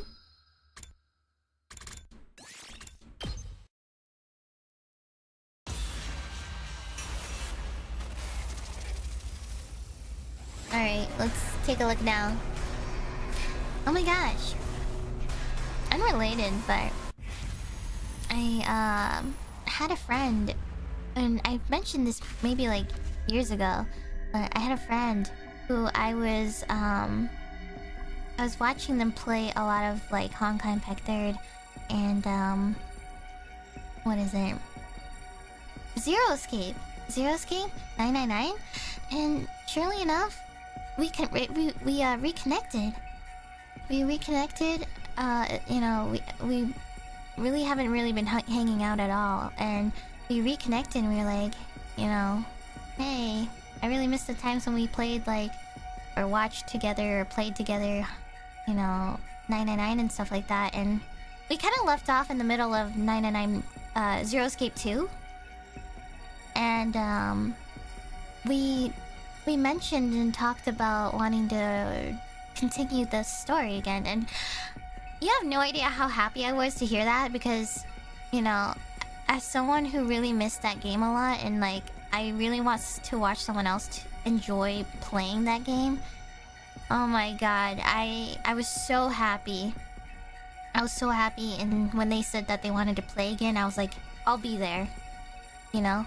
I will be there to watch through everything. I will relearn the lore just for you so that I can help you, guide you through this. Not like necessarily backseat, but like to help guide them towards how, you know, how to like enjoy the story better so that it doesn't become confusing for them in a way. So, because that's kind of what I've been doing basically. I basically kind of told them in a way like, I think doing it this way would really help you understand the story better, because like it doesn't get so confusing as to jumping around different timelines and stuff. Because in Zero Escape it's usually better to just like go from up to down, or you know, top to bottom choices. and just try to stay consistent on the same line before you move to a next one. Because otherwise you get super confused if you just jump back and forth and you're like, alright, I don't really know what has happened so far in this one, and you know, things are different in this point on. So, but I really want to watch them finish the second one, because the second one is my favorite game of all. Like, the best one out of the entire Zero-Escape. I mean, the first one is... the original first one is still, like, the best one. Or, like, the OG. But the second one is still my preferred favorite one out of all. And, I want to watch them play it again. So, they mentioned it and I was like, yeah, anytime. I'm down anytime. So, I think, over the weekend, I was like, yeah, let's do it. And it's also just me and this other friend too. There's like the three of us. So it's just the three of us, and we're just all like hanging out, and they're also like my long-term like best friends and stuff. So it was really nice to reconnect again, because we've been so busy within our own different lives and stuff, and we are all like living very differently. So it was really nice to reconnect with them, because I also, they're like my friends who I met through XIV actually. So when I told them I started playing again, they were like, oh my gosh, that's awesome. I'm so glad that you found, you know, reason to come back to the game again. And I was like, yeah, I really missed playing XIV, and it was like something I felt at home with for a while. But, you know, before I got into streaming and stuff, because I had a lot of history and I guess closeness with people too. I think being close with other people and like having connections and stuff like that was something I felt surrounded by, and it was like probably the most sociable I've ever been. And after I got into streaming, or I guess Niji in that case, I became a lot more isolated. Or like, I guess more self-independent and socially, and like I didn't have time to like hang out with people anymore. I didn't talk to anyone. All I was like doing was just streaming, and you know, most of my interactions were mostly like collabs and stuff, and like I guess mostly interacting with them outside of work too, or streams. But in terms of like personal friends and stuff, I never had opportunities to hang out with them, and I always felt pretty bad because I felt like I like abandoned them or like left them behind in a way. I still try like my best to like message and stuff, but you know, it was like one of those moments right now where I was like, wow, work really took a huge toll on me. And I kind of just miss being able to reconnect or just have those personal connections with friends again, where I could just hang out with them and we just do something like watch them play a game or something. So yeah, it was just like a huge life thing to me that really hit me, and I was like, wow, I really miss this friend a lot. And they've been there throughout my entire like different arcs and stuff, and like, you know, they've been there seeing me grow as a person. I've seen them grow as a person. I've been through with them through their downs and lows and ups and stuff like that. And you know, any sort of like, I guess, dramas and stuff like that, you know. And you know, we've just been through it together and that kind of thing too. So that's how you know, like, regardless of all of that, we were like really, really close friends. And so those are like the types of friendships I genuinely value, because despite of everything, you know, we still have respect for each other and care about each other. So so I had a little bit of a reunion yesterday. And I'm excited to go back to watching them play Zero-Escape, because I just want us to like nerd out and brain rot about the game again, because I really missed having someone who understood the feelings that I was having for that game. And I'm gonna relearn all the lore again. I'm gonna go back and I'm gonna rewatch like a Zero-Escape lore recap of 2, so then I can help them, guide them in a way that helps them understand the story. So I will do my best. So anyway, sorry for the tangent, but I just wanted to share something. Anyways, for all you have to say about Sire, you're pretty sketchy yourself. And there's no telling what that pill will actually do to me if I take it. Those are pretty natural suspicions, don't you think? Oh. Well, your argument is quite sound. It's exceedingly right-minded and super-duper reasonable. But sound arguments won't change the world around you. Huh?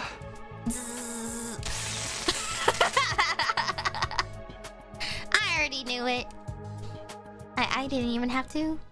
Don't think less of me for this. The way I predicted the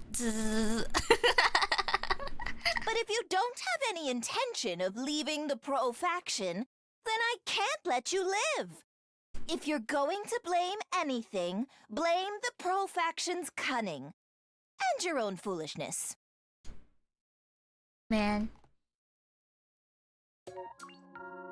You know, seeing this whole like pro-faction, anti-faction thing, and you know how they are introducing the idea that there's human rebellion.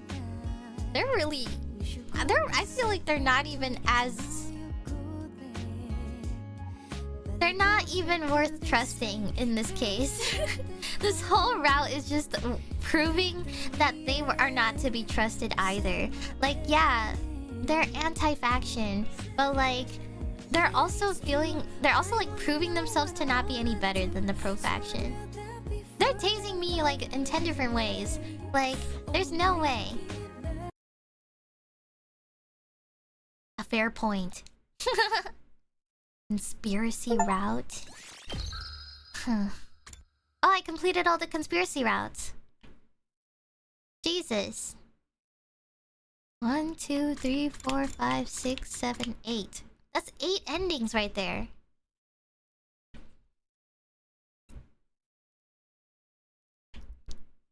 Oh. Destroy Nigo? Yes!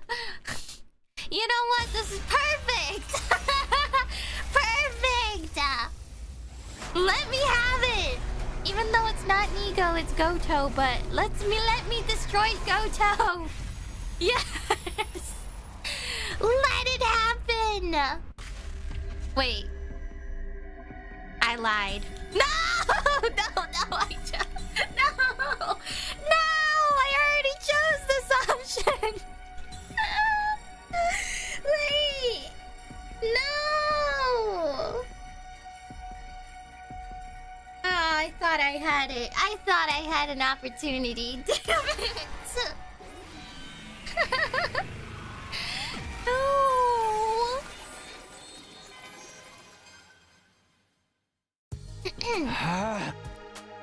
Hold on, Hiruko. I can't let you do this.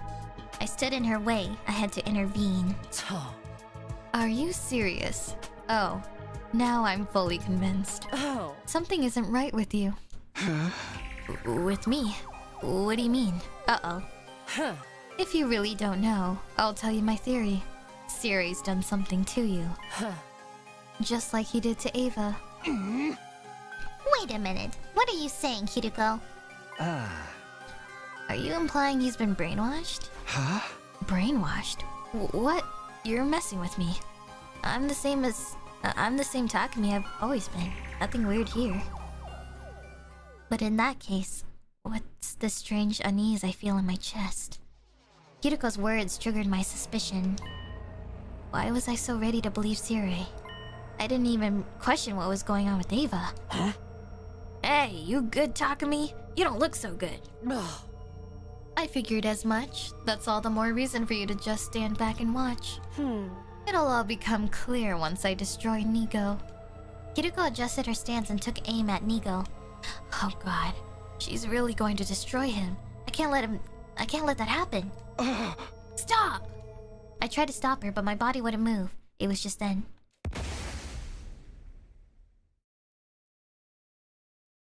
What happened?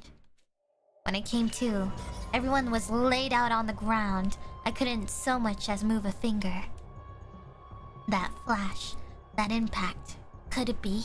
Cripes, Nigo, what are you doing? I wish you could just keep things together for 2 minutes without needing me to intervene. Cripes.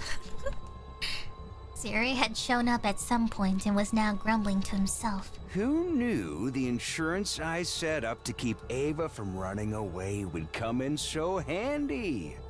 Now, I'm going to have to cover up all of the brainwashing too. Well, I suppose I'll just have to replace everyone's memories with some more peaceful ones. Man, Siri is such a good voice actor. He does get... as happy and positive as he sounds, he's also really good at playing like a good villain voice. Siri, you... Oh, you're awake. I guess you heard all that, huh? Did you mess with my memory? Oops. I must not have done a great job. Yikes, what a nuisance. Well, that tears it. Time to take some more drastic measures. It seems like you know far too much. Siri slowly approached me as I tried in vain to move. What are you going to do? Don't worry. I'm just gonna make these 100 days very easy on you. It's a quick ending, isn't it? Now then, close your eyes. My vision was enshrouded in darkness. What's he gonna do to me?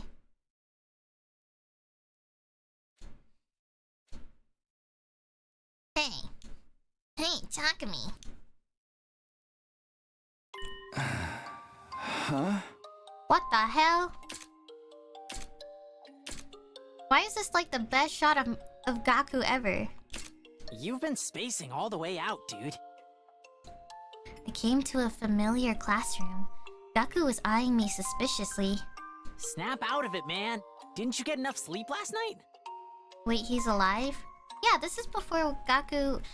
So, not to confuse everyone, but like, this is before Gaku's even chosen to die all the way up until here.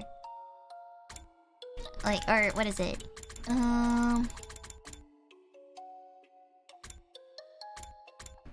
Right here. Sorry. Gaku dies here. Gaku dies in this route right here. This part, this one. So, yes, Gaku and KURARA are alive here. Oh no. I just... Well, I guess... I feel like I'm forgetting something important. It can't be that important if you forgot it. Gaku shrugged and sipped on his milk. You might have a point.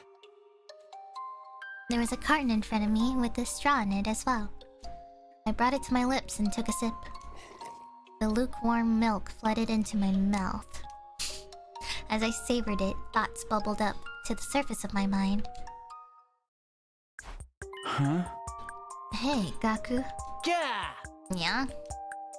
Don't you hate how there's always a little bit left in the carton even after you try to drink the whole thing? Ah. You can suck all you want, tilt it at any angle, but there's always some left.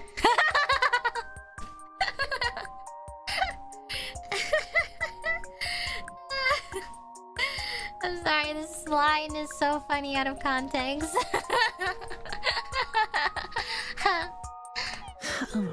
Wow, thanks for subjecting me to your pointless shower thought. Hey, it's not pointless. It's related to what we were just talking about. It's like the frustration you feel when you're trying to remember something but you can't quite get there. Trying to suck up that last bit of milk is the same deal. That's still a pointless shower thought if you ask me. Huh? It doesn't bother you? I don't know, dude. Once I can't get any more milk out of it, I just hook it. I was unsettled by what he just said. Maybe even slightly shocked. I was so sure Gaku would know what I was trying to say, but... That doesn't feel like a waste to you? Dude, I might be poor, but I'm not desperate for 2 drops of milk. The juice isn't worth the squeeze, if you know what I mean. Huh? It's not about whether or not it's worth it, it's about the feeling. Do you really waste your time thinking about this stuff while you drink your milk, bro? Sorry, but that's kind of a real freaking lame. Oh. Hey! Shut up! I know I'm not alone in this. Yeah. Oh yeah? Who would agree with you? Okay. I'll try to imagine what all of them would say, starting with Takemaru. No frickin' way. He'd flip out and be like, I ain't got time for dumb shit like that. Whoa. Yeah, it's pretty hard to imagine him trying to methodically extract every last drop. Why did he kinda eat that line? What the fuck? Same for Kurara, Tsubasa, and Hiruko? I don't even think Kurara would deign to sip milk out of a carton. The twins and Yugamu wouldn't do it either. In fact, nobody with a good-looking face would be caught dead doing it. Cause you end up looking real dumb and ugly trying to forcibly suck stuff through a straw. That sounds like Gaku's own personal twisted reasoning, and I think he's trying to insult me. Okay, then what about Shoma and Moko? Sure, I guess Shoma would agree. But I'm not sure about Moko. She's surprisingly sensitive. I guess she could go either way. That sounds about right to me. What is this conversation? Next, I thought of Darumi and Kyoshika, and found myself at a loss of words. When I missed them! I missed them so much! How would they have responded? They are gone now. I'd never get the opportunity to pick their brains over meaningless stuff like this ever again. Something bothering you? Oh no. That leaves Nozomi, right? Nozomi seemed like she would cleanly and neatly drink the entire carton. What? Oh, this is so weird. Well, who thinks of people like that's so weird. That's weird. What about Karua? What the fuck? Nozomi? I think she's the least likely to do it out of anyone. Why is that? The more polite and nice a girl is, the more she's likely to secretly be totally nasty.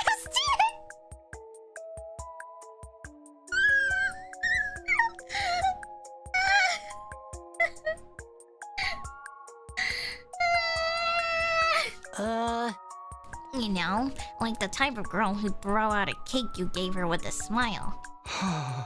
No, Nozomi would never. You don't get it, man. Girls are terrifying. I know. I've seen some wild stuff. Why does it sound like you're bragging? Where'd you get these ideas about women anyway? I mean, I guess. From my part-time jobs and stuff.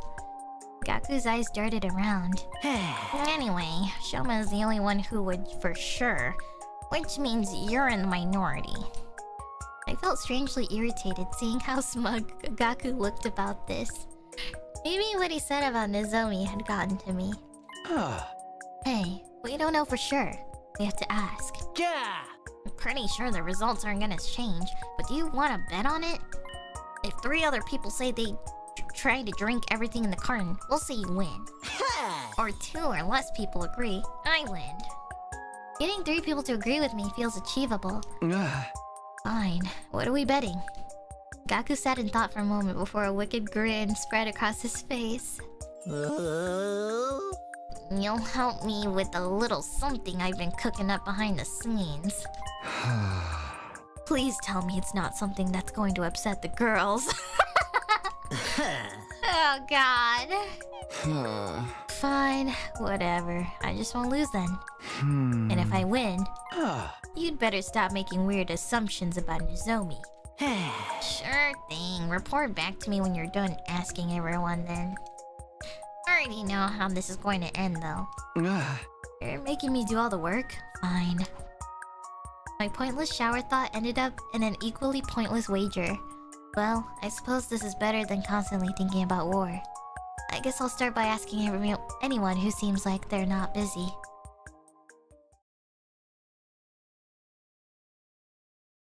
What the fuck is this route? What? Why? I started by asking Takemaru in the parking lot if he went out of his way to try and drink every last drop in the milk carton, but... Huh? I ain't got time for dumb shit like that. Got it. Thanks. It wasn't the answer I wanted, but it was the one I expected. I don't know what the hell you're talking about, but that's my answer. So, Takemaru is a no, then. Looks like you get what you see with him. On to the next. There's Moko. I should ask her. She seems health conscious, so I have some faith she'll be on my side. What, because milk gives calcium and strong bones? Huh? Milk cartons? Sorry, but no thank you. Huh? Oh, you don't like them? I'm surprised. It seems healthy. Hey! I mean, if I wanted to add protein, I have to get it out of the carton, right? Oh, I guess so. Oh.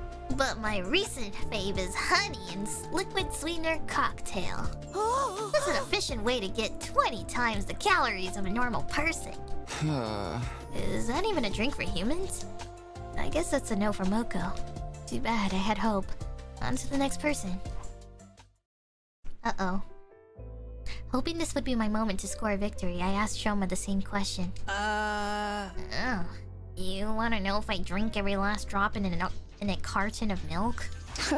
Yeah, hearing you say it makes it sound so pointless, so I'm sorry to ask, but... It's okay. Nothing out there is more pointless than I am, so... back to the question. I don't drink every last ounce. Huh? I'm kinda surprised. I mean, doesn't milk carton dregs sound like an insult? I feel rather sympathetic to the milk that's left behind to rot. I can't bring myself to drink it because of the guilt I'd feel. I'm sorry for this pathetic answer. I'm worth less than moldy carton scum. No way. Shoma was the one person I was sure I had my side. This doesn't bode well for me. Anyway, I'm getting hungry. I'll have some lunch and then ask around some more. Resuming my quest for positive responses, I arrived at the biolab. Yugamu was there. I had to assume he was a lost cause, but there was only one way to be sure. Such a profound question. Yeah, well, I had a feeling you'd say no, but... My answer is yes. I drink it all up. Wait, really? Didn't you know? All the great assassins drink their milk. Myself included. I don't waste a drop. Oh my god. I'm having crazy delusions, but... Well, also, Yugamu's kind of freaky like that, so, like, honestly, I'm not really surprised. It was my first time hearing about the milk situation in the murder business, but I guess I shouldn't have made assumptions. Even if this is just a single vote for yes, it's an important one. Glad I could be of help. Well, since you're here, how about a little bit of massage? I really wish you wouldn't just casually throw that out like a friend offering a beer. Yugamu's weirdness aside, I was starting to have hope. I just need to keep this momentum going. I went to see the twins, hoping that at least one of them would give me the answer I needed. Every drop in the carton? I don't go that far. It's embarrassing when you suck on the straw too hard and it makes that weird noise. Same here, Mr. Sumino. Do you always go out of your way to polish it off completely? Hey! Don't look at me like that. I'm starting to feel like a weirdo. Well, it's no big deal. Everyone has their quirks. He's a bit of a weirdo. I guess Takami's a little bit of a weirdo for assuming Nozomi drinks every last drop just because of her her personality. Speaking of milk, I have an utterly wild story to tell you that I heard from a host I know. What? Hey, Ima! I probably don't want to hear whatever it is. Anyway, let us know who wins the bet. Do your best, Takumi. I wasn't sure how exactly I was meant to do my best, but I moved on to the next location. I held out hope and questioned Tsubasa. Unfortunately... I never really thought about it, but trying to get every last drop seems a little annoying to me, I guess. I see. Sorry for the weird question. It's no problem. I'm more concerned about whether Gaku's planning. Oh. There's no way it's anything good. Be careful, okay? Yeah, thanks for the warning. I was starting to get more worried about what would happen when I lost.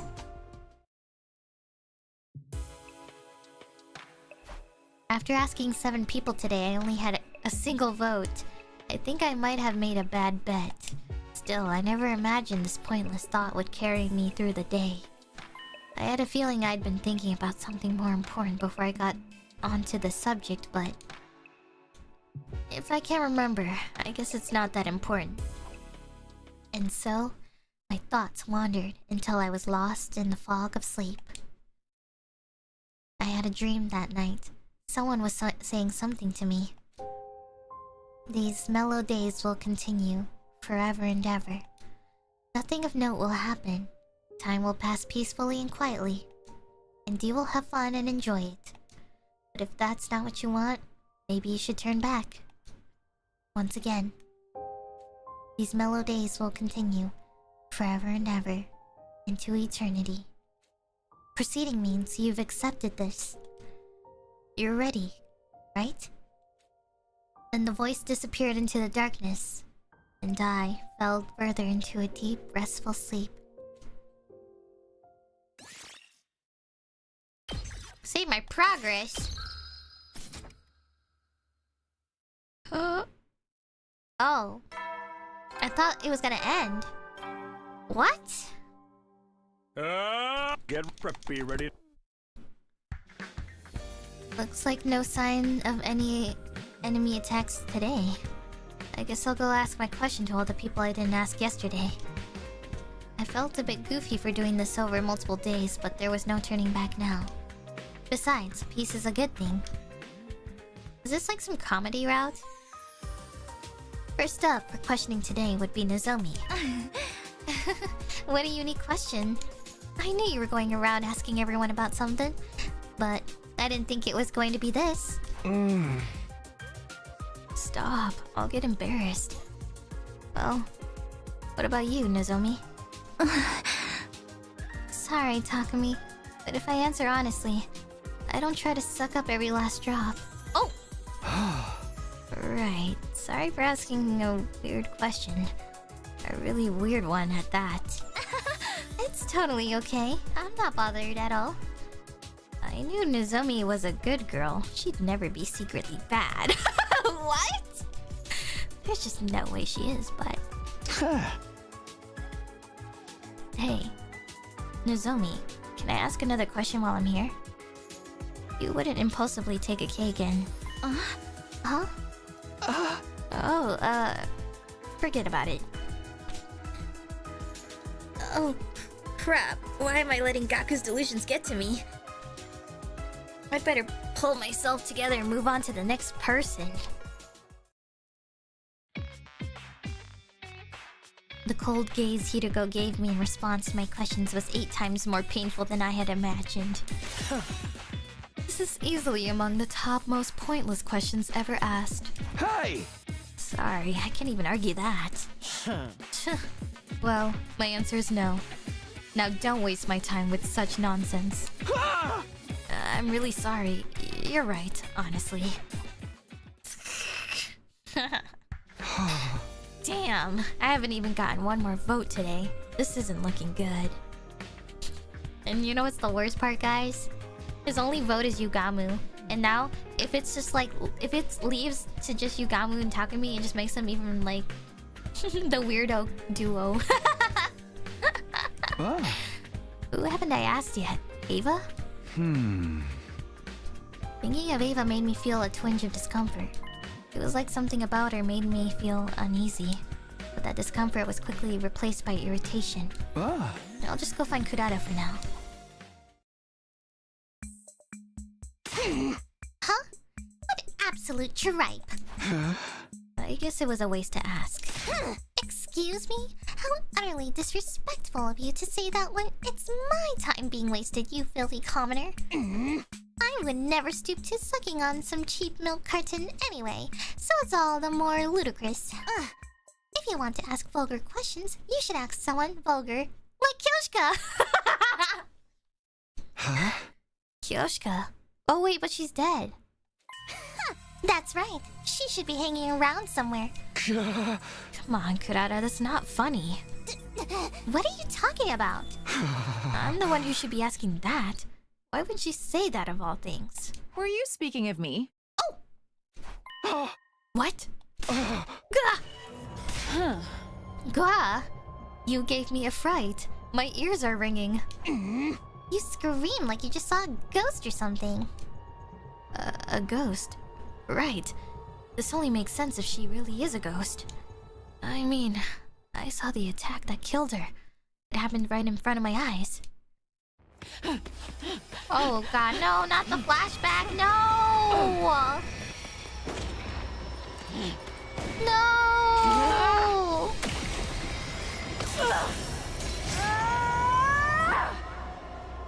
No!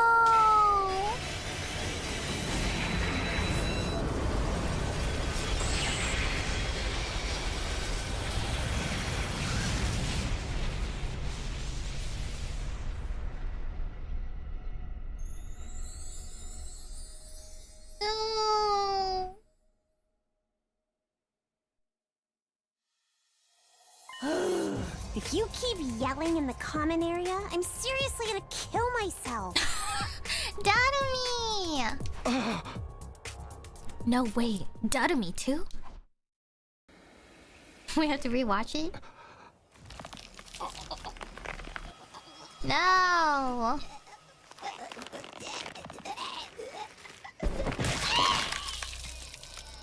Ugh.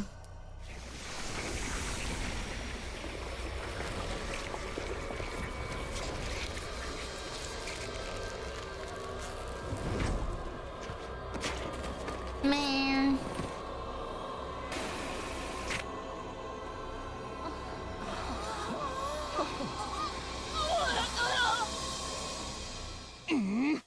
Kyoshka, try to keep the yelling restricted to the times you're taking care of yourself in your room.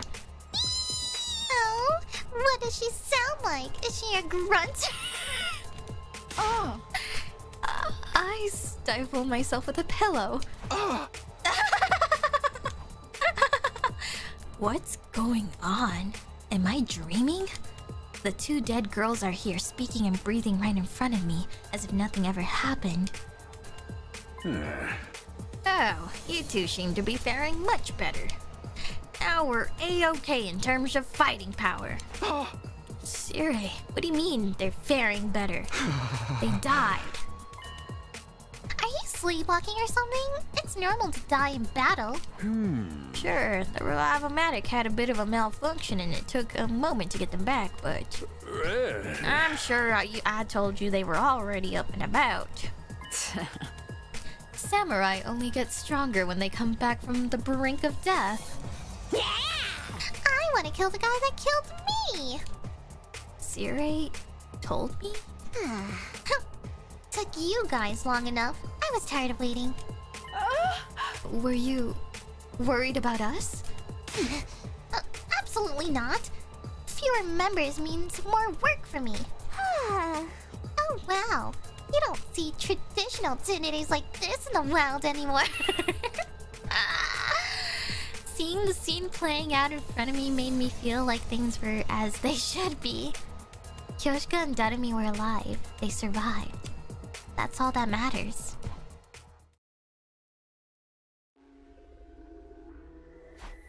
After asking everyone, I found out Darumi tries to drink every last drop of milk too, scoring me a total of 2 votes. But that was the end for me. I'd lost the bet. The idea of telling Gaku the outcome was really weighing me down. Or it would have, if I didn't have any other things on my mind. I was more concerned with how I'd drawn such a horrible conclusion about what happened to Darumi and Kyoshika. It's no use. I'm too tired to get my thoughts in order. My consciousness faded, pulling me into a sleep that felt like a white haze.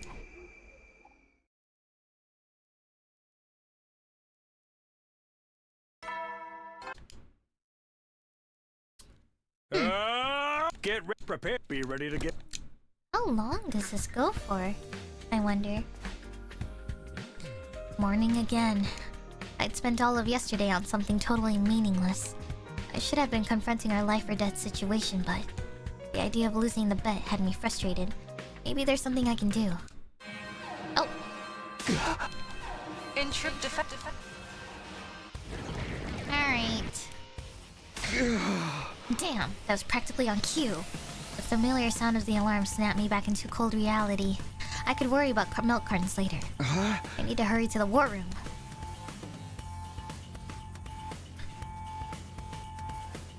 Everyone was already gathered in the war room. Hark! The warrior has returned. Behold, the glimmer of Kyoshika and the holy Jumanji sword anew. I'm so tired though. I wish I could have stayed dead for another 3 or so days. Kyoshika and Darumi. There they are, alive and well. I guess I really did just misunderstood what happened. What's the matter, Takumi? Are you gonna pussy out? We need a real leader right now. No, I'm fine. Let's go, guys. Yes, I will kill, and then kill some more. Great. Looks like everything's been tuned just right. Hooray! Let's get going then.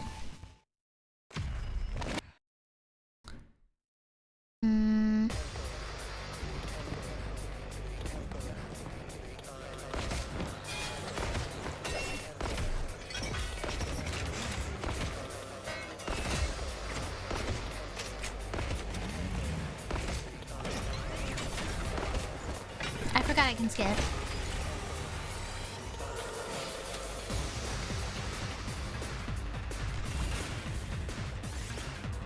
Skippity skip. Oh, for the love of murder. That was no fun at all. Be careful.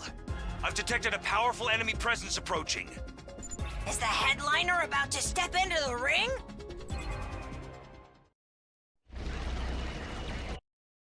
Whoa, he's so fast. It's gonna be hard to hit him.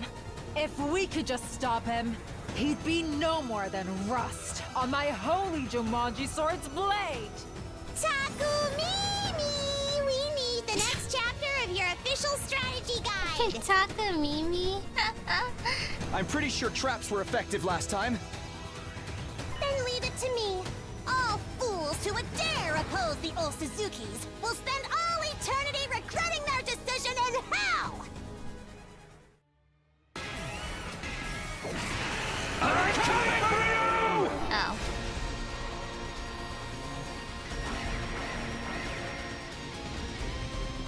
I'm coming for you!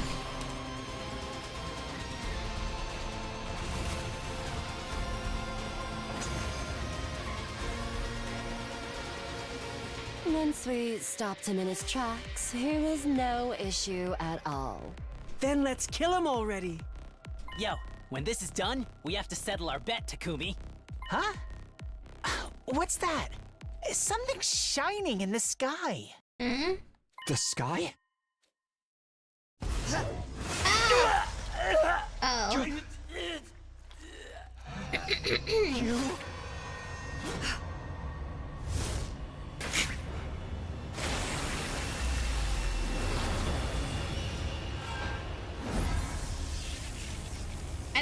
I don't remember if she always came for this guy. An offering to my magnificence. I commend you. With this, I am one step closer to becoming a god. But you're dead. I mean, Kyoshika, she... What did I do? I mean... That fucked up freak ain't one of her own! Careful. She'll be even stronger now that she has absorbed his power. We'll be in trouble if we don't stop her here and now. Take it from here, leader. Right.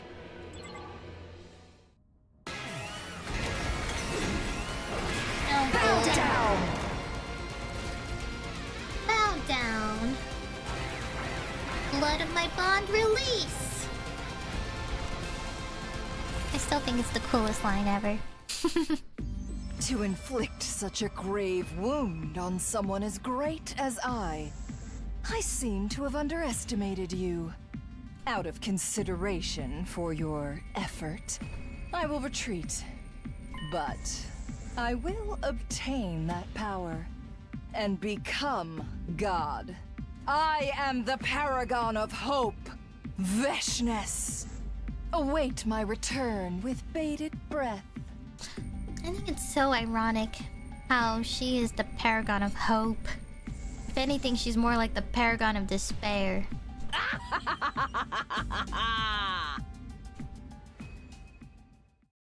The Supreme Commander simply turned and walked away, her high laugh echoing across the schoolyard.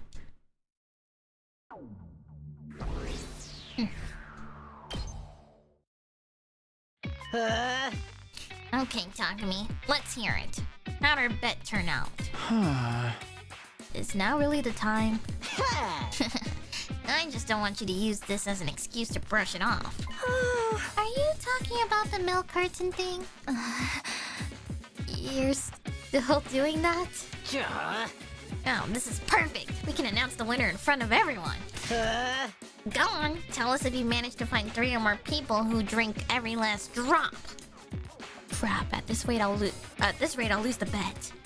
But I've already asked everyone. And in the end, I only got 2 people. I gritted my teeth as I looked around at everyone's faces. When suddenly, I had a realization. Right, there's 1 person left. One last person I haven't asked. Is it Eito? You came here just to ask me this.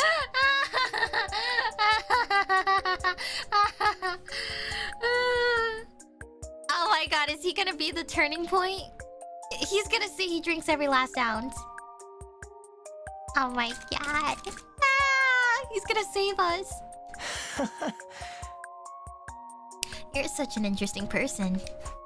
Huh? Wait a minute. Why is Eito here anyway? I thought he ran off. What's the matter? Oh, nothing. Well, he's here now.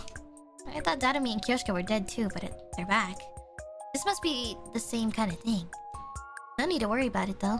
Not at all. Yeah! Just answer me one thing, Eito. Do you drink every last drop or no? Eito took turns staring at my face then Kaku's. He gave a coy smile and opened his mouth to answer. Right. I suppose I like to drink every last drop. Are you serious? What the freak, man? I'm gonna have to plan my nighttime pool party all by myself. Is that all you wanted to know? I could tell from the delighted look in Eito's eyes. He'd done this for me as a favor, and he was going to make sure I didn't forget it. I can't believe he found a way to use this to get one over on me. Oh my god. Ignoring Gaku's overdramatic laments, I was filled with uncertainty despite my win. How did this whole thing get started anyway? It was all so pointless. I tried to remember, but I couldn't. It was like my brain was covered by some kind of fog.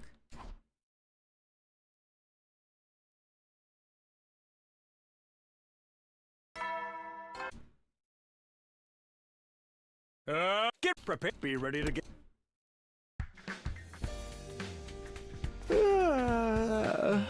Morning already. At some point yesterday, I'd fallen into a deep sleep.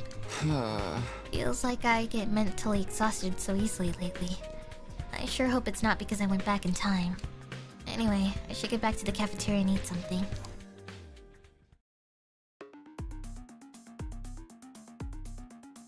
When I got to the cafeteria, I could hear some sort of argument. Kurara was screaming angrily at Gaku and Takemaru. Who did this? Give yourself up! Don't you think you can hide from me? Is this who ate the curry? I seriously have no idea what you're talking about. I ain't some kind of petty thief. That ain't real man behavior. Really? Talk is cheap. Why should I believe that? Petty thief? Did someone take something from you? Oh, look who it is. Exactly the type of sullen loser who would do something like this. Kurara pointed at me with a quickness and shouted, Confess! Where did you hide my socks? Huh? Socks? Oh, it's not curry? That's right, I woke up and they were gone! My favorite socks, and 4 pairs of them at that! It's definitely Gaku. No one has ever perpetrated such a vulgar crime against the Osuzukis in all of history. Vulgar? Seems kinda petty to me, actually. Why did she think I was the type who would steal a girl's socks anyway? That part was way more shocking than the actual crime. Anyway, how do you know they got stolen? Maybe you just lost them. True, I've definitely lost a sock or two after a serious throwdown. That's pretty weird in its own right. I would never be so careless and sloppy. And I'm not the only victim either. Suddenly, Kyoshika showed up with a concerned look on her face. Oh no. My oh my. Search as I may, I can't find them. Wait, did you lose your socks too, Kyoshika? She did, but there's a silver lining to this for you, Kyoshika. If you were the only one who lost your socks, everyone would have assumed it was because of your abnormal personal proclivities. Well, I never even got to wear them. Kyoshika's proclivities aside, knowing there were 2 victims changes things. Well, the only thing stolen were girls' socks. If this isn't the work of some pervert boy, I don't know what is. Either you fess up and I castrate you myself, or I twist your junk until you admit it. I'm telling you, it ain't got shit to do with me. Why would I steal a girl's socks? Pardon me, but has anyone seen my socks? Oh! I haven't been able to find them all morning. What? After that, once Kurara was done excoriating everyone in the vicinity. You hear me? Unless you don't want me to carve pervert into your forehead, you'll bring the real culprit to me immediately! And with that, she and Kyoshika took off. Man, who would steal socks? I'd understand if it was a bra or something. I smell a case of foot. This fits perfectly at the intersection of slice of life and mystery. Mystery, huh? Right, the twins love pretending they're detectives. Hey, Ima, do you think Kako would be interested in the case? Oh, I suppose she might, but I'd really rather we kept her out of it. As her older brother, I can't have her getting involved in a potential sex crime. He has a point. I'd feel bad if it ended up traumatizing her. Then you're just gonna have to investigate it yourself, ain't ya, Takumi? Huh? Why me? Well, because Kanata suspects you the most. Hot to it, leader. Hey! You only address me as leader when you want me to deal with something. Well, fine. Ima, did you lock your door the night you lost your socks? I was pretty sure I did, but I only noticed they were gone this morning. There's a chance someone might have snuck in a different day while I was out of my room. Well, that leaves one culprit. Kako. What if Kako's the sock stealer? Imagine? Ima's like, let's keep her out of this. I don't want her to be involved. When actually she's the one fully involved and she's the one stealing socks. That would be funny. I'm pretty sure Kurara said something similar. That means everyone is a suspect. I guess I'll just have to make the rounds. Keep this a secret from Kako. I want her to find out and try to get involved. See? I'm telling you guys, it's Kako. It has to be. Got it. I'll just have to come up with something if she asks. I also suggest you don't make assumptions about the gender of the perpetrator when it comes to perverse sex crimes. One time a coworker told me that a woman obsessed with the top host at her establishment snuck into his bathroom and... Whoa! I thought you were trying not to traumatize people. Why does Eva have these crazy stories? I kind of get the feeling I keep getting wrapped up in totally pointless busy work lately.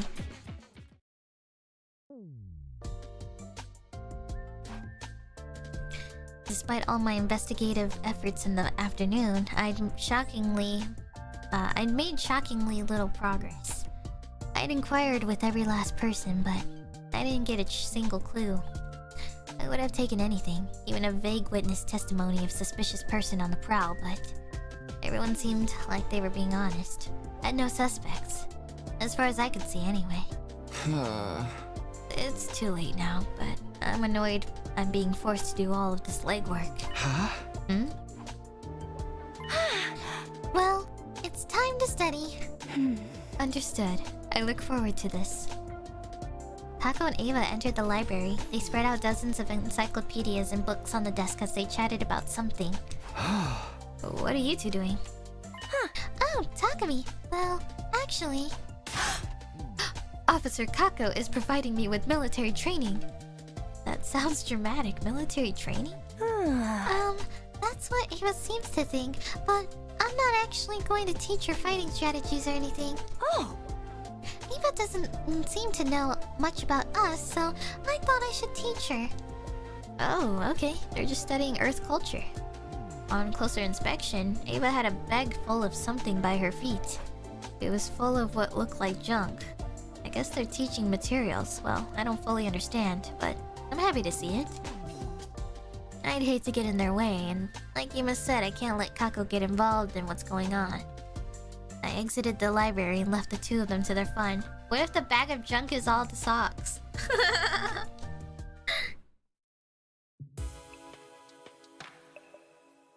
I decided to end my slow, fruitless investigation and go to bed. First milk cartons, now socks. It's really been the most pointless things taking up all my time lately. Well, I guess that's the price of peace. I'd better get some sleep.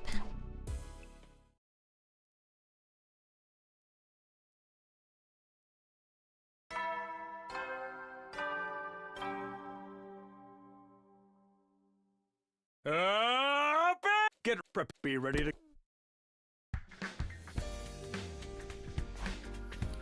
Back to investigating the Great Sock Caper, I suppose. But I don't see how searching aimlessly is going to get me anywhere. I need to find a way out of this plateau. Or plateau. Ato. I found myself in the courtyard. Oh my god! Ato was sitting comfortably in the cage in front of me. Back again. How nice to see you, Takumi. It's quite pleasant in here, but I do get rather bored. Pleasant? That cage? It's practically heaven to me. It means I don't have to see or hear any ugliness. By which he means us humans. Then it's odd that you'd be happy to see me.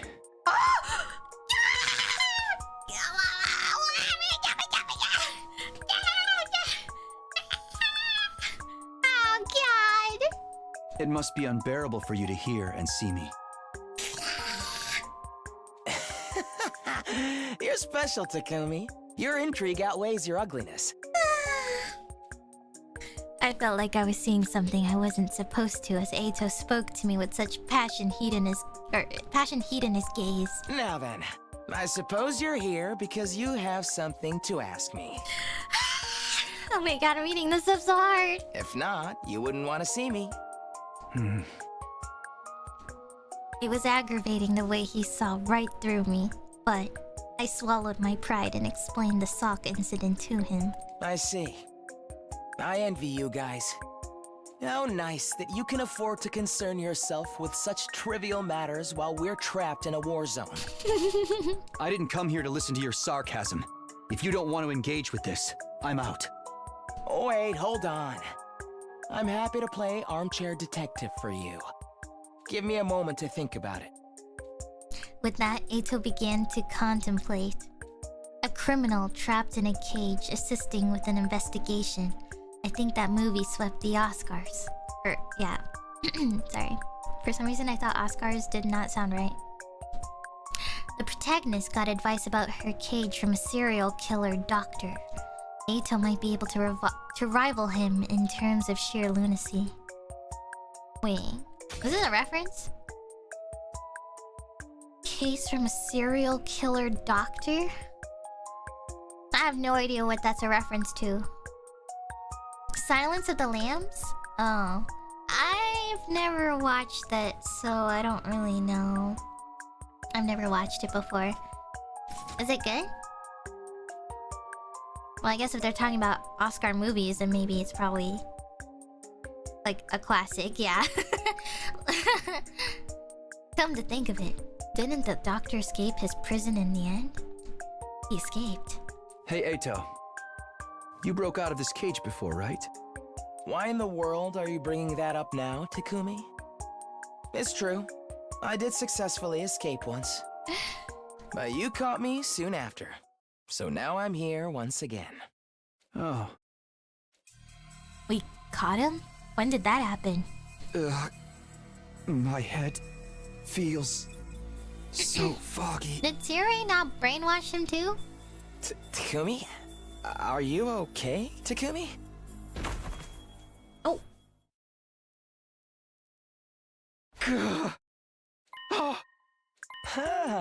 Good morning, Takumi. I was so worried you passed out so suddenly. I did? How long was I?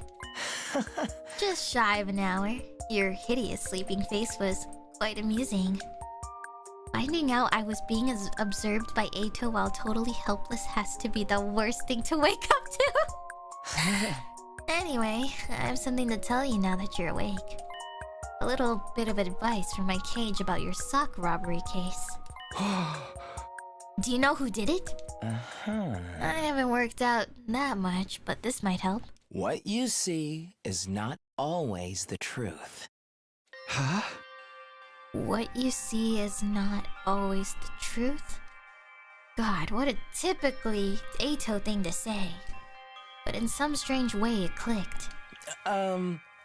Keep that in mind, and you might be able to solve your mystery. Huh? Got it. Thanks.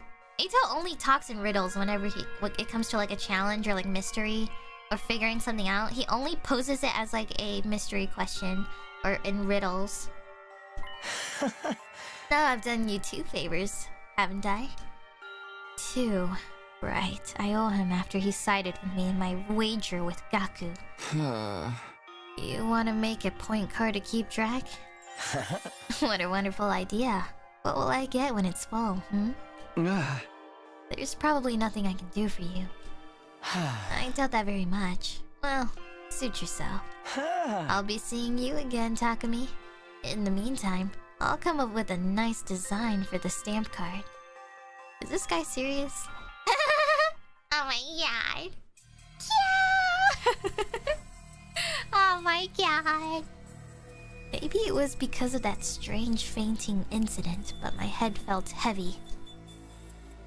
I decided not to push myself and went to bed early. Before returning to my room, I tried asking around about Eito. But they all told me the same story. He ran away, but we caught him. Everyone seemed so sure that was exactly how it happened. I guess I just remembered, or misremembered after all. Why did I go see him anyway? He's as dangerous as the killer in that movie. Maybe even more so. I shouldn't be having casual conversations with him.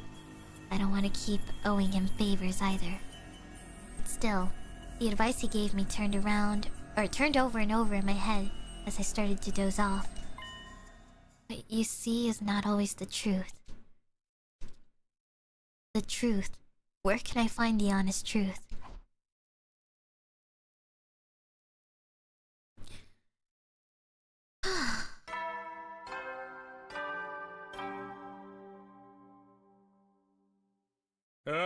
Get prepared. Be ready to give.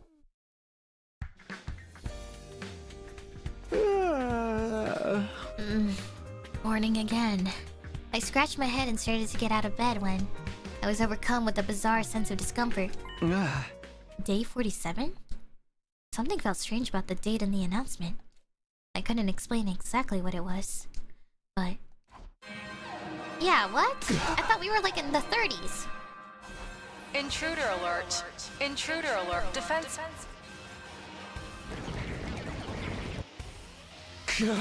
Man, there was no warning at all. Anyway, I need to snap out of it. I have to get to the war room. Oh! Everyone else was already there. I explained what I knew about the commander behind the attack based on my knowledge from last time. An enemy that uses sound to induce hallucinations. Sounds like a horrible nuisance. Sounds like the kind of sneaky gimmick a supernatural heel would use. Yes, if this were a shonen manga, the power of this ability would vary greatly depending on the importance of the antagonist who used it. Whatever it is, don't let yourself be fooled no matter what you see. What you see is not always the truth, as they say. Oh my god, that's so cheesy. I caught myself saying what Eito had said to me. It was strangely fitting. Do we have a strategy? We sure do, since Takumi warned me about this commander in advance. The music you hear right now is countering the enemy's hallucinatory abilities. That's why you're playing this depressing-ass folk song? I thought it was weird no one was saying anything about it, but I guess this means we don't have to worry about the hallucinations. Indeedy-doo. Now get out there and win. Understood. I will kill them all post-haste.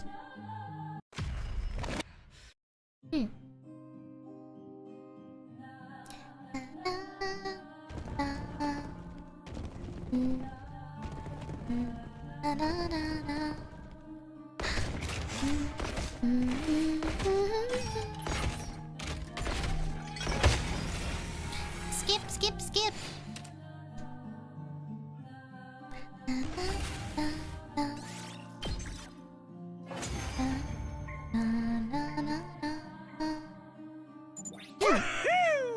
Now we don't need to worry about auditory attacks.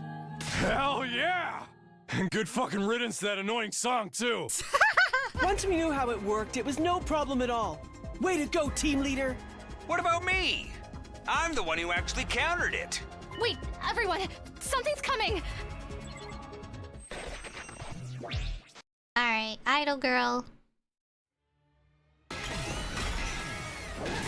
Let the show begin! Let the show begin!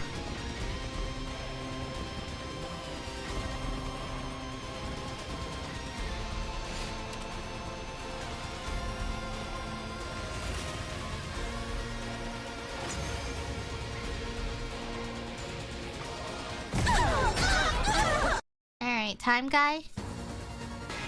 Alright. To battle! To battle!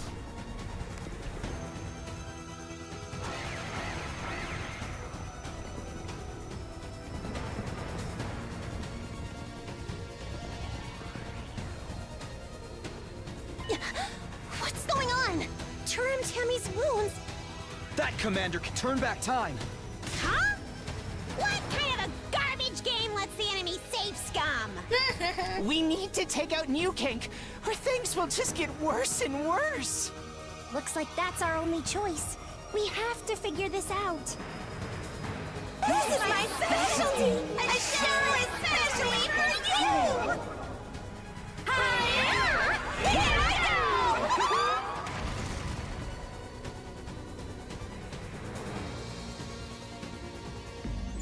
No! No way! Our school! Stay calm. It's an illusion. Once we beat Turum Tammy, it should go back to normal. What a sight to behold! A double-team maneuver of love and friendship! Don't let the hallucination deceive you guys. Focus your attacks on New Gank. Alright, let's get this over with.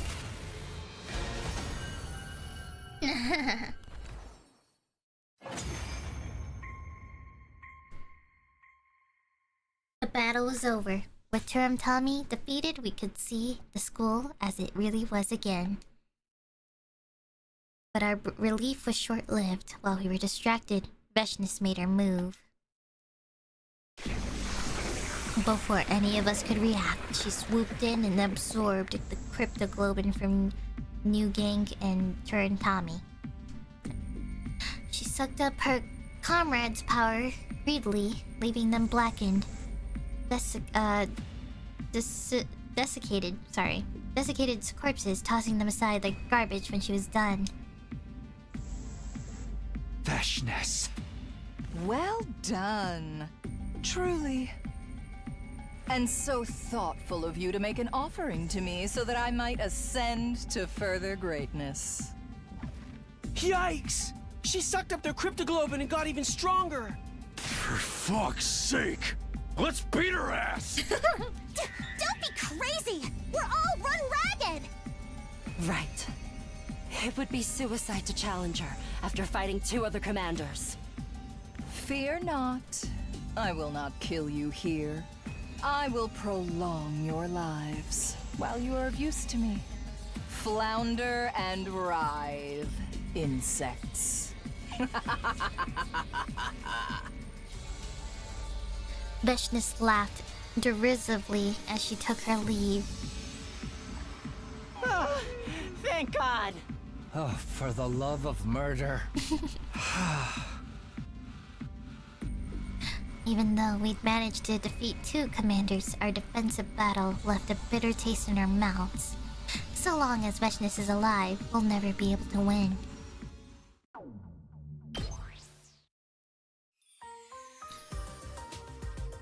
Oh! After the battle, I dropped by the library.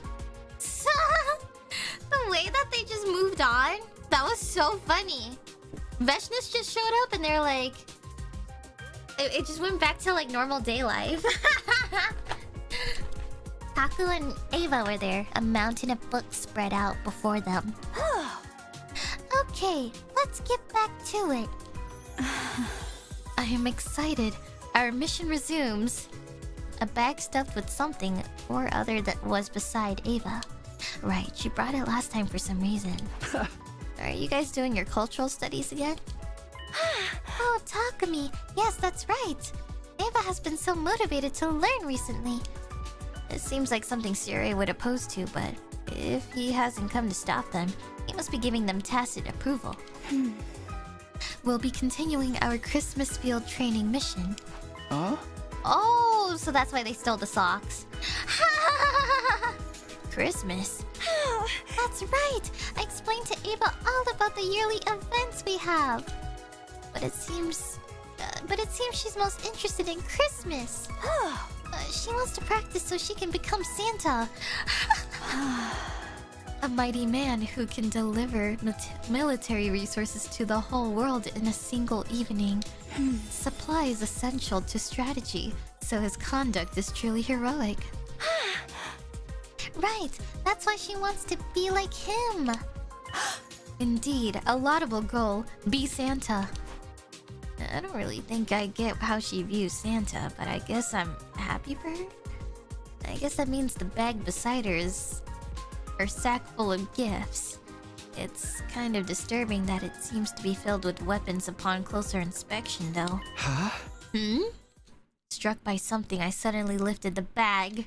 I stared with suspicion, not at the contents of the bag, but at the bag itself. Oh! Is this a sock?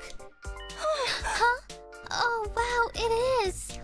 Ava had suddenly brought this with her and claimed it was her Santa sack, but looking more closely, it's a sock. Who knew a sock could stretch like that? What? I had a hunch. I turned the bag over and sure enough, there was some stretched out letters written in permanent marker. Kyoshka! Hey, Ava, do you have any other sacks like this? But of course, I have ample sacks so that I do not run out in an emergency. I think she got mixed up because I told her we put presents in stockings. I never would have guessed this is what happened. Come to think of it, I saw this exact sock right after the incident came to light. But it was so stretched out and filled with God knows what that I wasn't able to recognize it as a sock. And since Ima asked me to keep Kako out of it, I was even less inclined to look closely. In the end, I missed out on the truth right in front of me. What you see is not always the truth, huh? And so the case was suddenly solved, sparing me from the indignity of being labeled a perverted criminal. Eva did get scolded by KURARA, but since it was clear she had no ill intent, things ended relatively peacefully. The case was solved, but I still felt unsatisfied. Was it because Eito's prophetic words were right after all? Or was it something else? What the hell? What is happening?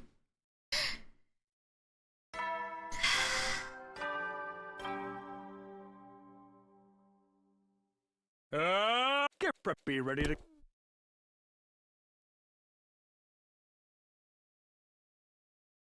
I popped into the rec room to see an unusual combination of people. Oh. Could we wrap this up already? We have limited time for leisure. Shut up! I fucking know that, okay? Takemaru and Yugamo were playing cards. Poker, I guess? It was clear from Takemaru's greasy, sweat-drenched face who was losing. God damn it.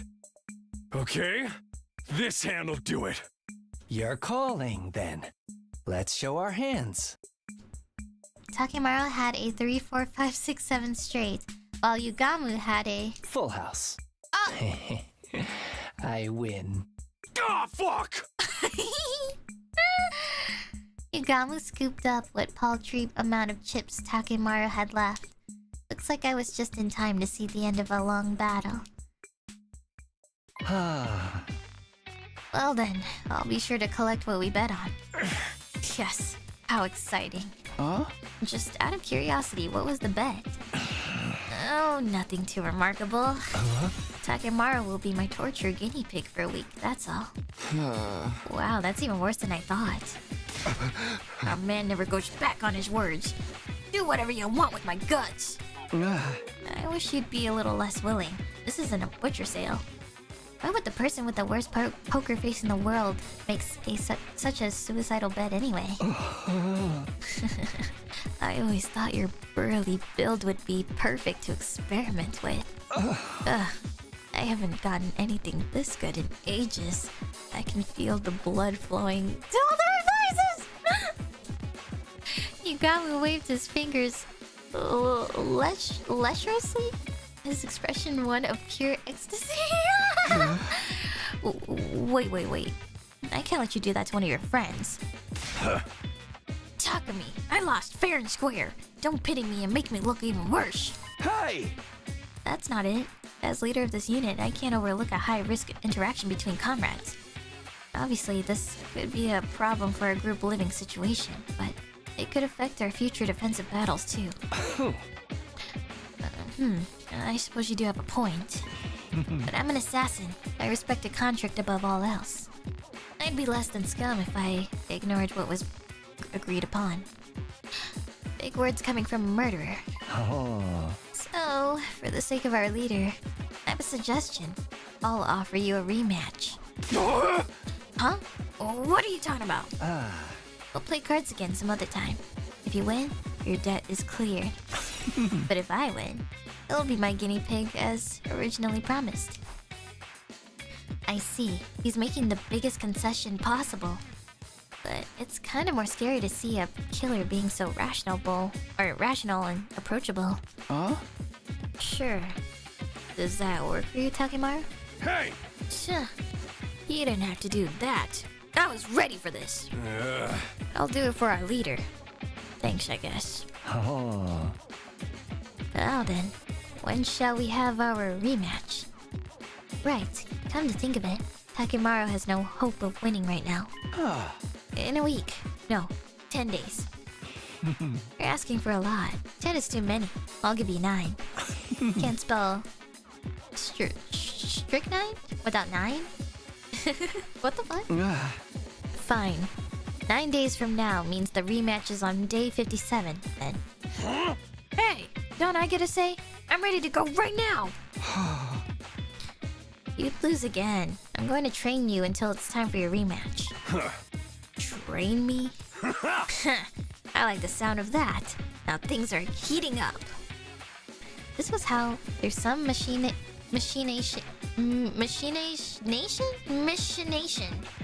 Through some machination of fate, I ended up trying to coach Takemaru to victory.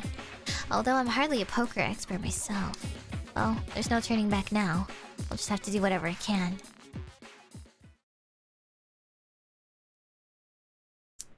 What is going on?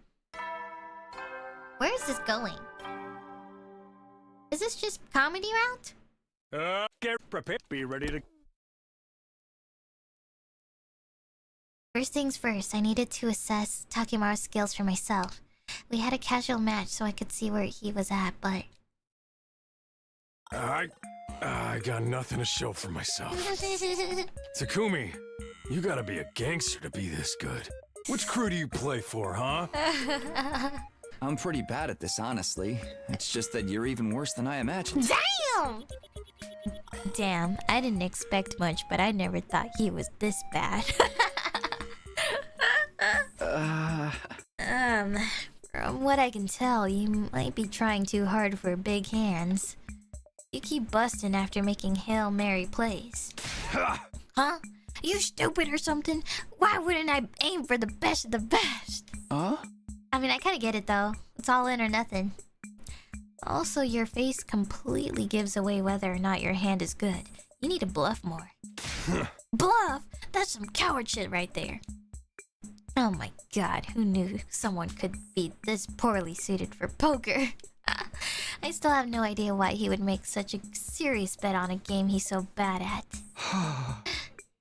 Okay, I'll start simple. We'll just have to work our way up from the bottom. Take it away, Takumi. Takumi Sensei. Sensei? You gotta draw a clear line between master and pupil when you teach. And I know you're a lot stronger than me. This guy can be surprisingly down to earth.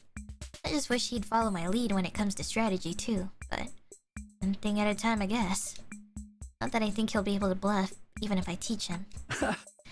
I'm not really suited to be a sensei, but let's do what we can until the day of the rematch.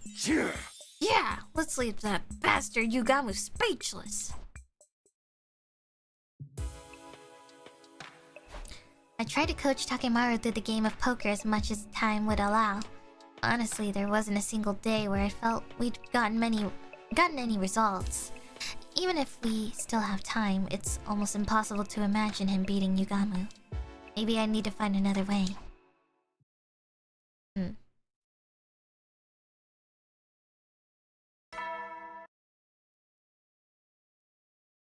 Get prepped. Be ready to... Now then, I need to come up with some ideas for how to train Takemaru today. Right, maybe it would help to make him play with other opponents. That could help me figure out what his strengths and weaknesses are. Ha! Poker. Sounds fun. Will you play with him then? You know it. I'll accept any challenge from anybody, anytime. That's my motto. Thanks, let's do this then. Moko, she was physically tough, but there was no telling her poker skills. Maybe she'd be the perfect opponent after all.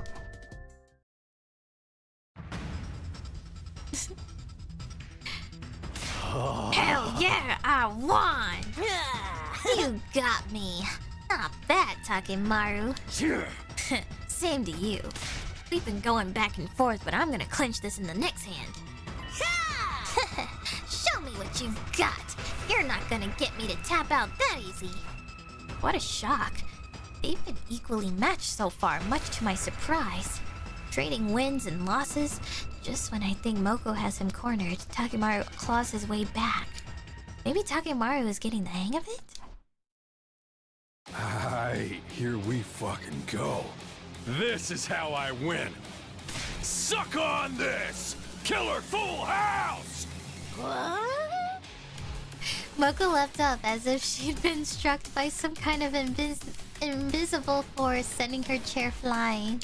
How do you like that? You're finished. Truly incredible, Takemaru. But looks like you didn't have what it takes to bring down Moko. What? Take this! My table-turning finisher move! Avalanche Royal Straight Flush! No way.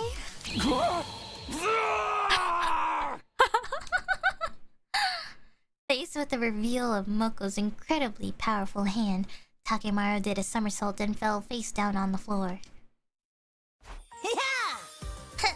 Guess there's no need for a 10 count. You did well, Takemaru. A fine performance. Performance? The all too even back and forth, the incredibly dramatic conclusion. All of it made me very aware of a certain possibility. Huh? Moko, don't tell me... Were you intentionally holding back? Were you purposefully trying to create a good storyline like you would for a pro wrestling match? Hey! Oh my god! She was holding back! She just wanted it to turn into a good story that she could tell at the end. Oh, team leader. You're not supposed to just come out and say it. But I guess I still have some way to go if it was that easy for you to tell. What? Are you telling me you were just toying with me? Oh no, Takemaru. I thought you knew and were just going along with it. I mean, you reacted so intensely whenever you lost and got so cocky whenever you won. Damn, she was just playing with her food. I wasn't doing it on purpose. I was playing it straight and real serious. Good lord. Forget thinking they might be evenly matched. Takemaru's problem started way before we began his training. He got played like a fiddle and didn't even learn anything in the process. I'm sorry, Takemaru. I made a huge mistake when I chose your opponent. Why don't you just choose Gaku? After being so thoroughly elated, believing he'd finally had a good game, Takemaru didn't take the news lightly. After that, we had to end our training for the day. Also, another good opponent would be Kyoshika. I guess I need to reconsider who might be best suited to play against him.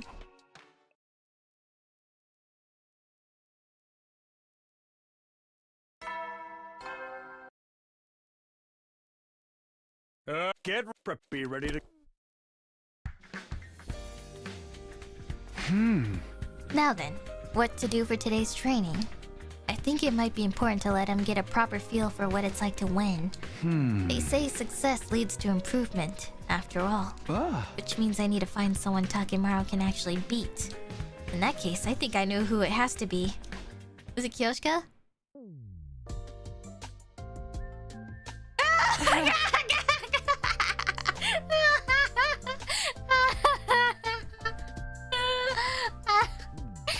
Oh god, I'm so sorry, Kyoshika. I love you so much. Oh my god, my little dummy. Oh, a game of poker. Count me in. Your enthusiasm is a huge help. Just to be sure, how much experience do you have with poker? There was a non-zero chance that she was an unexpected powerhouse like Moko. To be honest with you, I worship DRB from JoJo. What? I've always wanted to play ever since I saw that one scene. Okay, so there's a chance. If Kyoshika is his opponent, Takemaru is sure to win.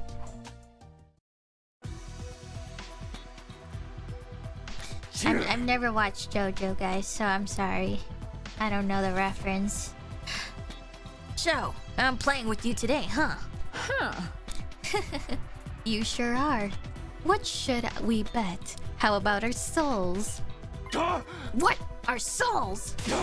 What the hell? Takumi-sensei, I'm going I'm gonna straight up die before I get my rematch with Yugamu. Hey! Kyoshka, if you could lay off the manga references, that would be great. He'll take them seriously. Very well. I really wanted to yell good like Diarby, though. And this is my sword.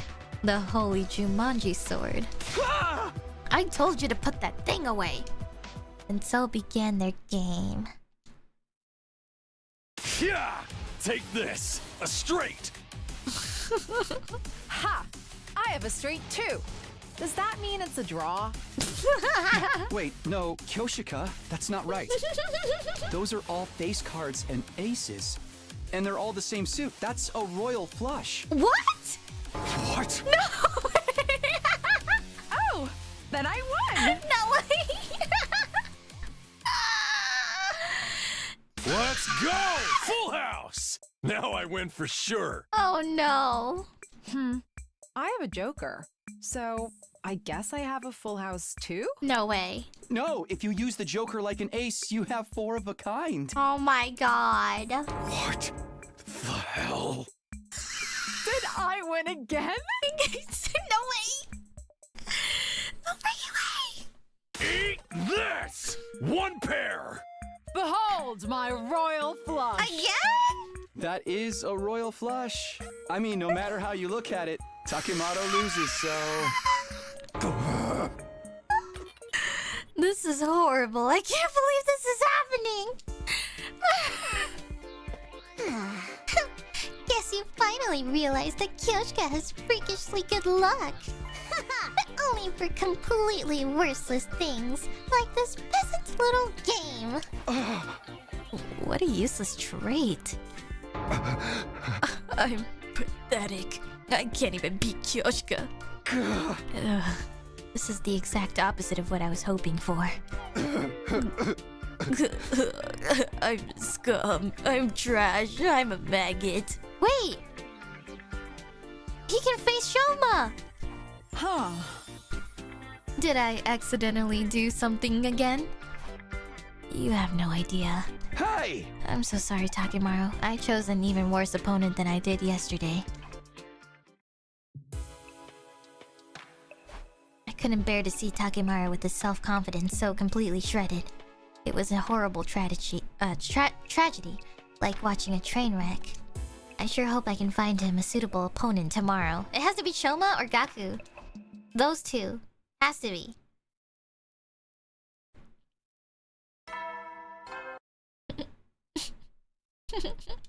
Get preppy, ready to... I'm excited. I thought about it last night in bed. Maybe these one-on-one practice games are the problem. If I can get 4 or so people at the table, he might be able to beat one of them. And maybe he can learn from watching how the others play. I guess I should try to round up a group then. Oh no. Yeah! I know! He brought both of them! He brought both of them! Is this everybody who's playing? I think you were wise to choose me. I'm as worthless at poker as I am with everything else. Come on, Shoma, don't put yourself down like that. That's not why Takumi picked you. Right, Takumi? Yeah. It would be a lie to say that wasn't part of my criteria, but still!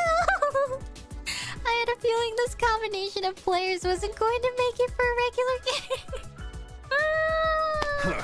Okay, I wasn't guessing Nozomi, but... I was thinking, I mean, maybe Kako. Well, actually, no, I don't know. I think Kako could have also been a good candidate too, but I guess Nozomi too. They're like both neutral for me. It bothered me that Takemaru had become so untalkative after yesterday's loss, but it was time to try a 4-person game. I'm not sure what cards I should swap out. Does that mean you actually have a great hand tucked away there, Nozomi? Oh, not at all. But you must be feeling lucky if you're interrogating me. Well, maybe I'm secretly a poker genius. How nice. Well, I'm fully expecting to end up dead last. Is that so? You have a passive play style, but you know when to fold. That's a good strategy. Honestly, it's not too dissimilar from what the pros do. Really? She's right. This is a pretty evenly matched game. I'm enjoying it. Yeah, playing like this is a blast. I guess it is fun. This game was starting to have a nice friendly vibe. It wasn't what I set out to accomplish, but it was nice in its own way. Meanwhile though, Takemaru. Forget it. I fold. Got it. He lost his spirit. On paper, it's a good thing that he's gotten over his reckless style of playing, but...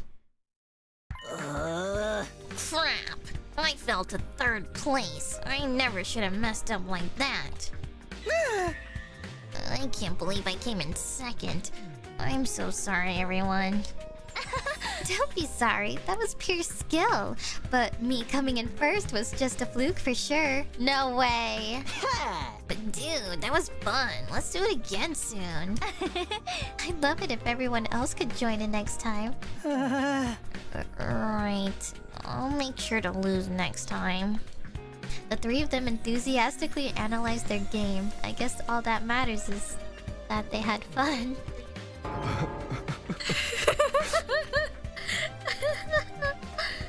But this was all meant for Takemaru, and he looked dead inside. It was like he expected to come in dead last. Takemaru, this time might not have worked out, but you'll win for sure next time. Sure. Crap, he's completely lost all motivation. I guess getting trounced by Kyoshika really hit him hard. It's no longer a question of who he should play. Maybe I should be more concerned about fixing his mental game before the rematch. I didn't feel any of Takemaru's usual overwhelming spirit today. It looks like he's completely given up on the idea that he might win. How is he going to beat anyone, let alone Yugamu in this state? I need to find a way to get him past this.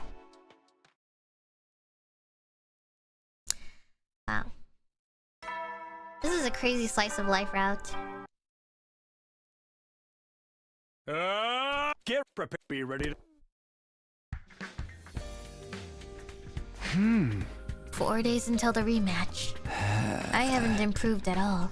If anything, I think I've set him back. How do I fix this? I don't really want to do this, but maybe I have to ask him for help.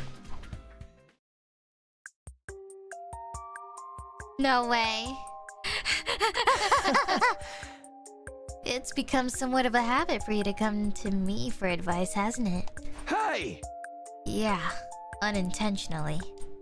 I really don't want to owe him any more than I already do, but I can't deny that Ato's advice has been surprisingly helpful. But I'm afraid there's nothing I can do for you this time. Huh? What? In fact, I have to ask. Why do you think I'd be of any use in this situation? It doesn't matter whether Takemaru gets tortured or not, does it? Not that he says it. That might be true, but still. There's no turning back now. I was so sure Ato would help me find a way forward, but now I'm at a total loss. I heard everything. I might be able to assist you with Takemaru. Huh? Really? Is Ava even good with cards? I doubt she even knows the rules. It is clear that Mr. Takemaru's mental potential is greatly diminished. I believe what he needs is to address that problem, rather than the technical aspects of the game. I see. She has a point. Not bad, Evie. What? You are far too kind, AT. What? They have nicknames for each other? Or I don't even know. Evie, AT, Evie, AT.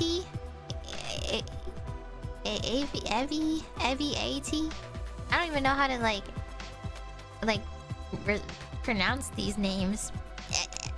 I feel like Evie is cuter, but like I don't know if it. Sometimes I go back to the Japanese pronunciation sometimes, and it's like Evie, A-T-A.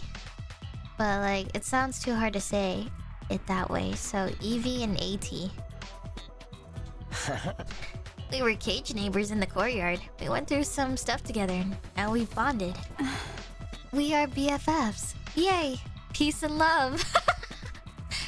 Anyway, I guess it couldn't hurt to let Ava deal with Takemaru. My god, cage besties, yeah. And would you mind seeing what you can do? Leave it to me.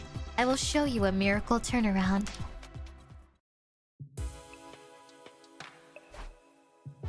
And that's how I ended up leaving Ava to take care of Takemaru.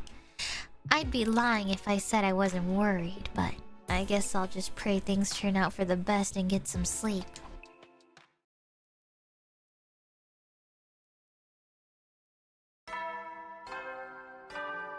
So how's she gonna fix his mental? Get ready for prepare. Be ready to.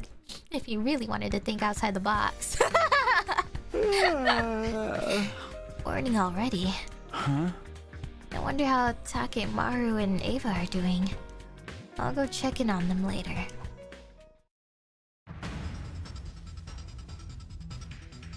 I am Ava, your senior drill instructor. From now on, you will speak only when spoken to. No way. The first and last words out of your filthy sewer will be, sir. Do you understand that, maggot? Oh! Sir! Yes, sir! Okay. Bullshit! I cannot hear you! Sound off like you got a pair!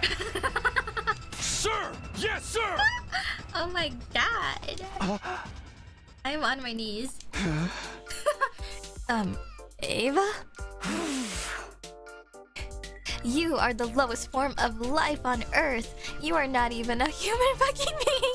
You are nothing but an unorganized grab-astic piece of invader shit.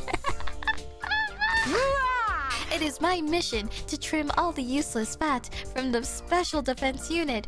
I will bend you over until I can reach 2 hands of your gaping asshole clap.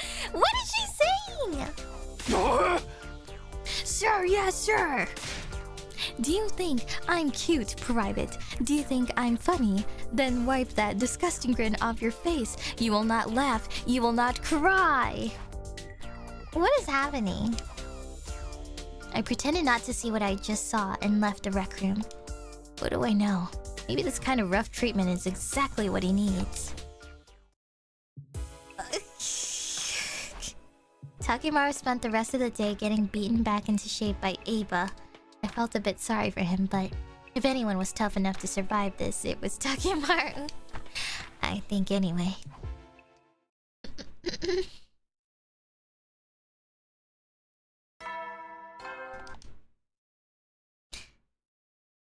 Get be ready to. Day 55. That means the rematch with Yugamu's the day after tomorrow. Huh? I guess I should see how Takemaru's doing. Oh? Next question, Mr. Yakushiji. What cards do we swap when we have this hand? Be a good boy and answer your teacher. Oh my! Oh. Oh. Oh lord. Oh. Huh? Ava! Teacher, your face is real close. Just my face? Not just your face. I can feel them against me. Huh? Her vibe seems way different from yesterday. Not even her vibe, her whole personality. Oh my. Oh, that's Dominic Cognitive Reconstruction Therapy for you. Huh? Dolman what now? Oops, sorry. Those words don't mean anything to you, do you? Simply put, Ava switched to a personality better suited for teaching. Is that even possible? But it seems like even Takemaru's personality has changed. Hey. That's just because he was torn down and built back up again, Marine Corps style. Not bad, Ava. Maybe I should take a page out of your book. Well, do you feel Teacher Ava's sweet lessons making you better? Yes! I've never felt better in my life! Well, as long as this gets results, I guess. Now, in alluring female instructor mode, Ava coached Takemaru late into the night. I was a little worried about whether or not she'd be back to her usual self tomorrow. Her usual self? Wait, what is her usual self anyway? Something's bothering me, but I can't. Too sleepy to think.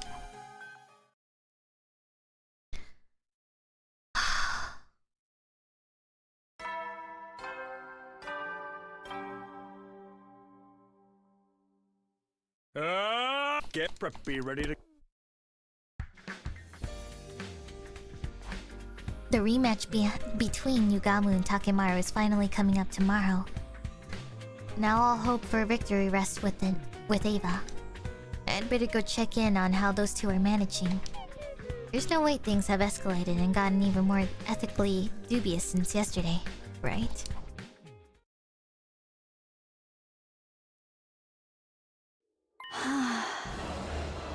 What?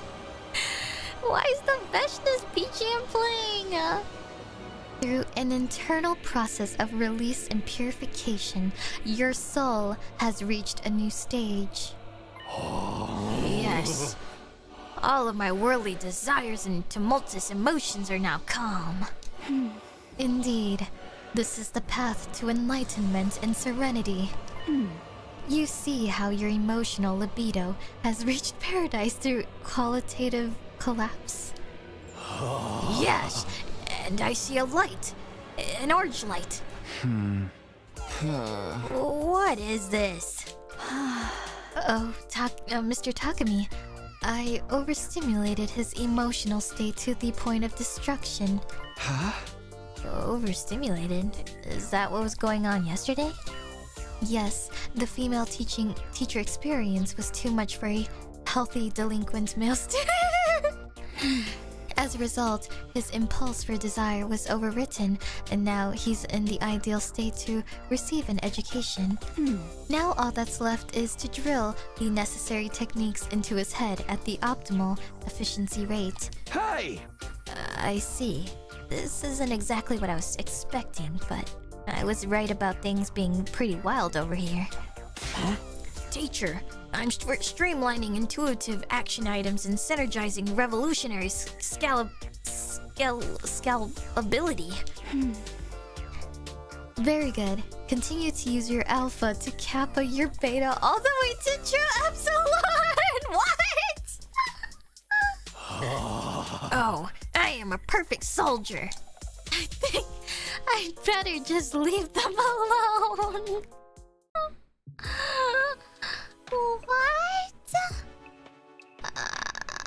I have no right. I have no idea if I was right to leave Takemaru in Ava's hands, but come what may, the rematch is tomorrow. All we can do now is roll the dice and watch what happens. Bedtime.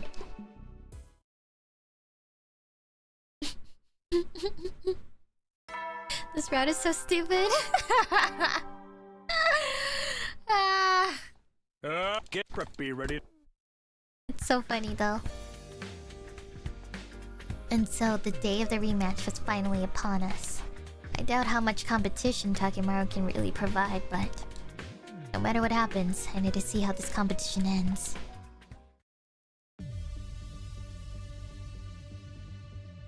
Takemaru and Yugamu were already squaring off on a table in a rec room. Ava was right behind Takemaru, like a true coach.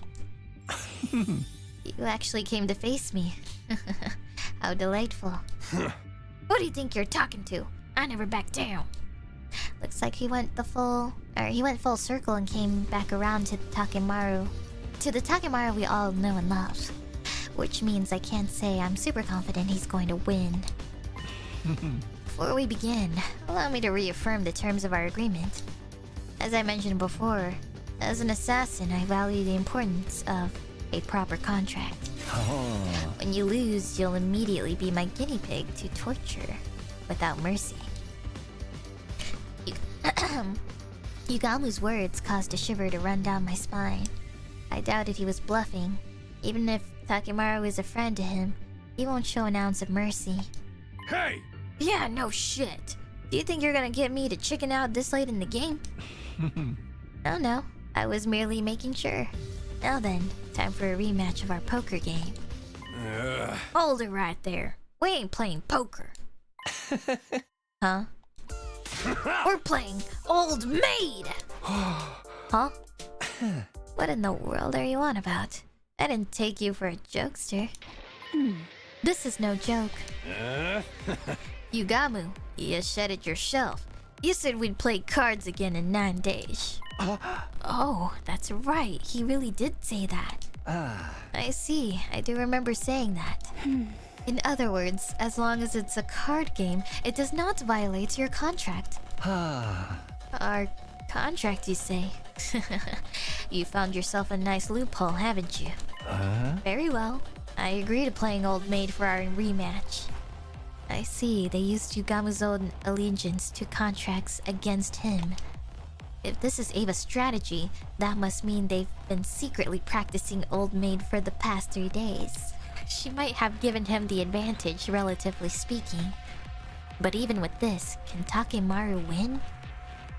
A one-on-one game of Old Maid is a game of pure bluffing and poker faces. I actually don't know if Old Maid is like a real game or not. I don't know what that's about, actually. Takemaru is likely still pretty bad at both of those things. And so began the game of Old Maid that would determine whether or not Takemaru would be tortured. It's a Japanese card game? Oh. Yeah, I've never played it before or heard of it. This is the first time I've even heard of the name of it, so... it's interesting. I don't know what the goal is or how to win, but... if there's like a brief TLDR, that'd be great. Naturally, the cards in your hands keep depleting unless you have the Old Maid. What a wonderful game. We both know the Old Maid is in your hand right now. It's do or die. Can you get me to draw it or not? One-on-one Old Maid is quite the thrill. Enough stating the obvious. Draw a fucking card. Not Japanese? Oh. Okay, somebody give me the real facts here. Oh, for the love of murder, you're so impatient. We should be savoring this. Yugamu made a show of hovering his finger between 2 cards. Of course, he was carefully observing Takemaru's expression. The lack of any change in his face was honestly shocking to see. Takemaru had been so horrible at bluffing before. Was this because of Ava's training? You've come a long way for someone who couldn't maintain a poker face to save his life. But unfortunately for you, it won't work on me. This must not be the Old Maid. Yugamu confidently plucked one of the cards from Takemaru, and then revealed the pair of 7s now in his hand. Honestly, I couldn't read anything from Takemaru's face. This is bad. Mr. Omokage is not looking at his face. Huh? What else is there to look at? Ava's right. I'm looking at Takemaru's muscles. My muscles? Try as you might to hide your expression. There are some involuntary actions that can't be controlled. Your tension and emotion appear as minute changes in your facial muscles. I can read them, thanks to my medical knowledge and professional experience, that is. He just whipped out a new skill during a kid's game like this is a full-on battle. But this doesn't look good. There's no way Takemaru can win now. You should be proud of the fact that you've come far enough to make me use these tactics.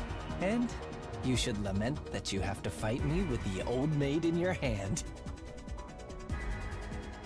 The number of cards in their hands continued to deplete. Yugamu never drew the old maid even once. At last, Takemaru was holding 2 cards, including the old maid, while Yugamu had only a single card remaining. Oh, if Yugamu doesn't draw the old maid on his next move, it's all over. No. Unless... Go on. Take one. No need to tell me twice. This is the end. Yugamu smiled, assured of his victory.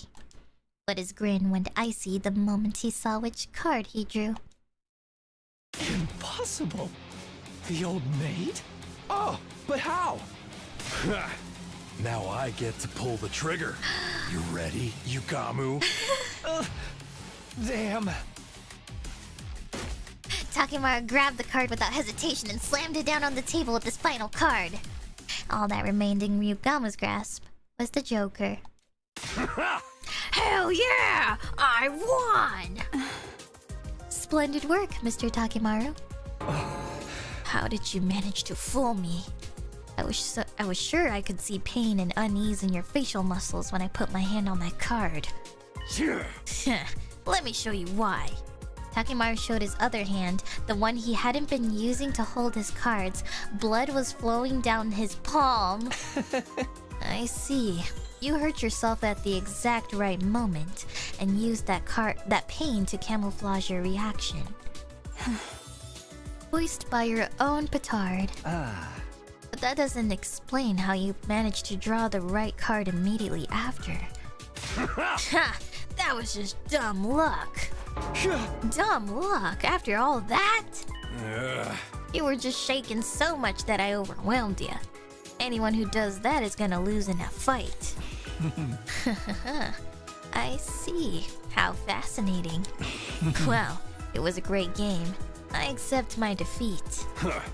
You lost, but your eyes are still all lit up with excitement. It's creeping me the hell out. I just had such a good time with you.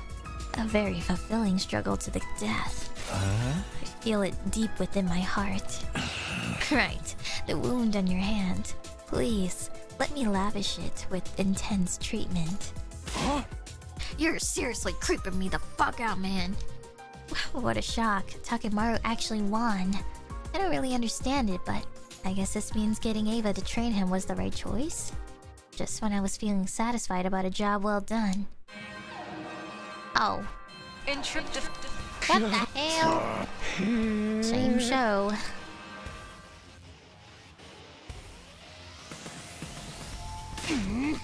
It's unacceptable to interrupt a lady as she lounges. Let's finish these cads off quickly so I can continue my reread of Damn Slunk. Good grief. Nobody is taking things seriously anymore. Let's get going, guys. Special Defense Unit, move out!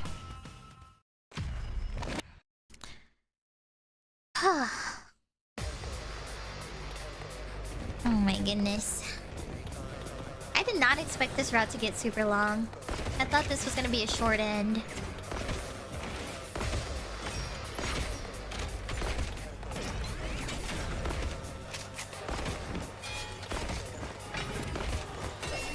I forgot I can skip.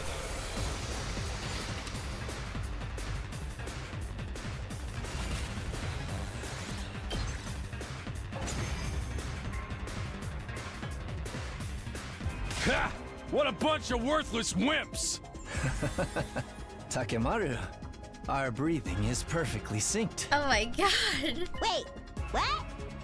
This is an odd couple. How do you guys feel about RPF? What the hell is RPF? Keep your guard up, guys. It's not over until we take out the commander. Somebody explain what that is. What the heck is RPF? Here I come! Real person fiction? Oh.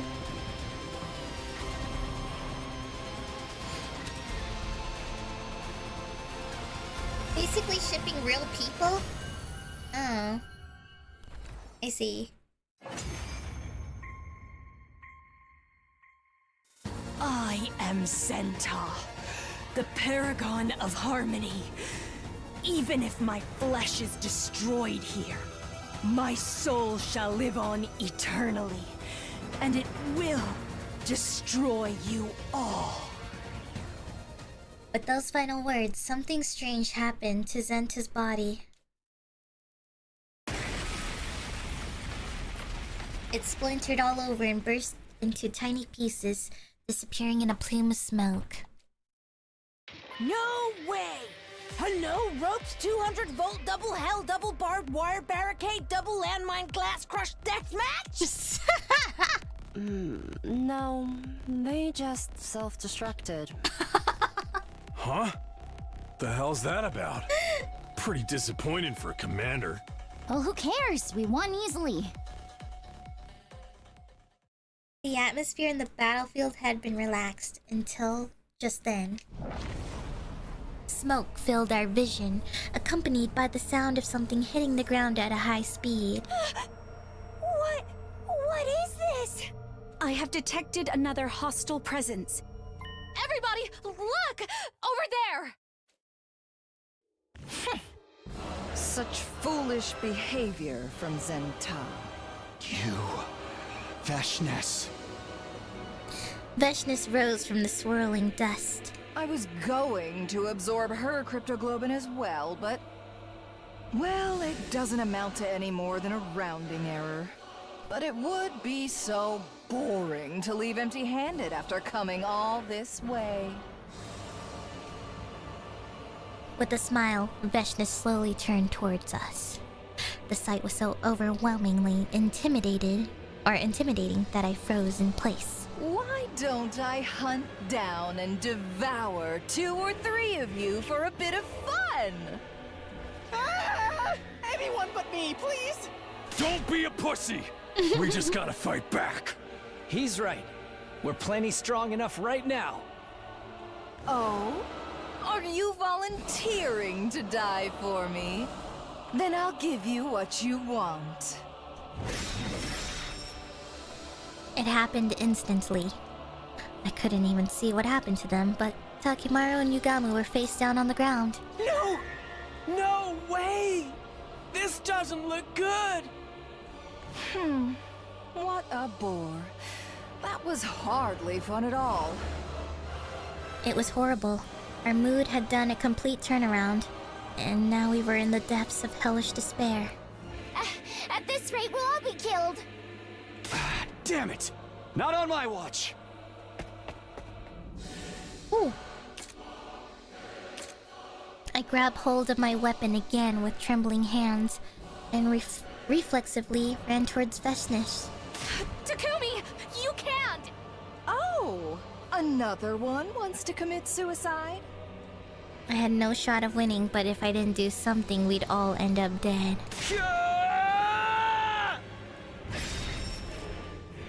I felt a white-hot pain and heard a scream. That's when I blacked out.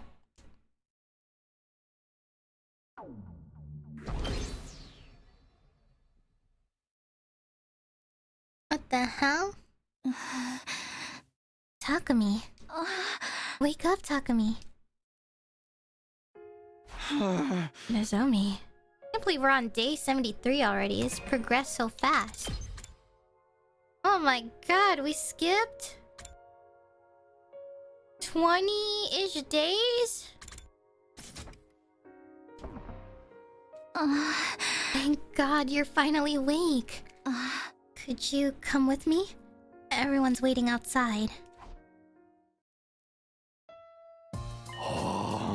Yo, look who finally decided to wake up. How dare you worry us like that? What happened to me? I thought Veshness... Right, I tried to face off with her, but I went down without a fight. You don't remember. You beat her. What? What? I beat her? Oh. It was a tearjerker of a reversal. I guess that's what you'd call fight or flight. Huh. Eep. If they published that fight and jump, it would top the polls. It was legendary. Yeah! Now we don't have to worry about that scary lady anymore. You're the best team leader. Huh? Oh, wow. What? I watched everyone react with admiration and relief, but I couldn't really internalize it. I defeated Veshness? Me? That easily? Relax, Mr. Shimino. I made sure she was dead. You've resolved a huge problem for us. It's just too bad our hero doesn't remember his deeds. Yep, a gang with a dead boss is destined to fall apart.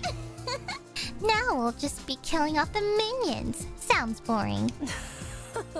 It's too early to let our guard down, although I do understand the sentiment. Whatever, man. As long as we have our invincible leader, nothing's gonna happen to us. Oh. Things are going so well. We'll just be entertaining ourselves until we can go home. But seriously, what a relief. I guess I really did it. It finally hit me as I saw Nozomi's teary smile. Alright, Mr. Shimino. You've been asleep for quite a number of days. Right, the same issue that happened with the revival-matic with Lady Dadami and myself happened again with you. Really? Exactly how long was I gone? Today is day 73, so you were out for about 2 weeks. Wow, I'd been out for a while. But I guess it's a small price to pay. What? 2 weeks? I went to sleep after everyone had congratulated me on my success. My head still felt foggy, but the relief I felt outweighed it. I guess that's how much stress Veshness was causing me day in, day out. I feel like I'll be able to have a pleasant sleep for the first time in a long while.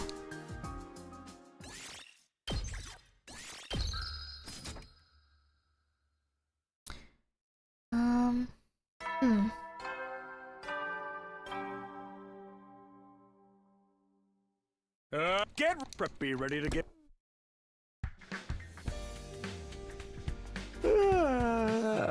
Morning already. I feel like I'm already back to normal. Maybe it's because I was able to sleep stress-free now that Veshness was dealt with. Now then, what to do today?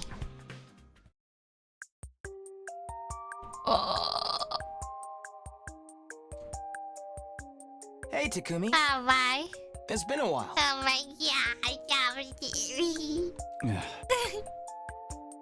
Why did I come to see him again? It'd be the one thing if I needed his advice again. Actually, even at that, I'd prefer not to see him. But somehow, I found myself coming here. You look like you fully recovered. Glad to see you looking so well.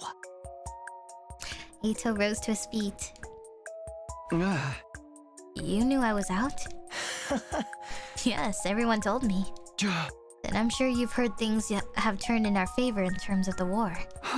That must be disappointing news for someone who despises humanity. I was trying to provoke him, but surprisingly, Ito didn't take the bait. Instead, he yawned disinterestedly. I suppose so. Well, it doesn't mean much to me. I've lost interest in where this fight is going lately. Maybe I'm better suited to relaxing in here. Are you saying that to get us to let our guard down? Not at all. I really couldn't be bothered to care. I have to question why I used to be so desperate and preoccupied about it even. Indeed, humans are hideous to me, but that's an immutable fact, a natural law. Maybe I've gotten used to it, just like I've gotten used to the boring sights in here. I mean, people get nose blind even to the foul-smelling foods, right? That was a rather cruel comparison, but it made sense. Well, I suppose even hatred can't last forever. I didn't sense that drive anymore, that wicked hostility that used to be so integral to Ito. That predatory glint in his eyes that used to make me feel like he'd slit my throat in an instant, if given the chance, was all but gone. You've changed. maybe the situation here did it to me. Huh? Do you mean you reflected on yourself while you've been in solitary? No, like, I told you, I rather like it in here. I guess if I had to explain it, I get to live with a certain degree of comfort I've never felt before. Comfort, huh? It's a word that almost entirely at odds with this true character, but strangely I felt myself empathizing with Eito.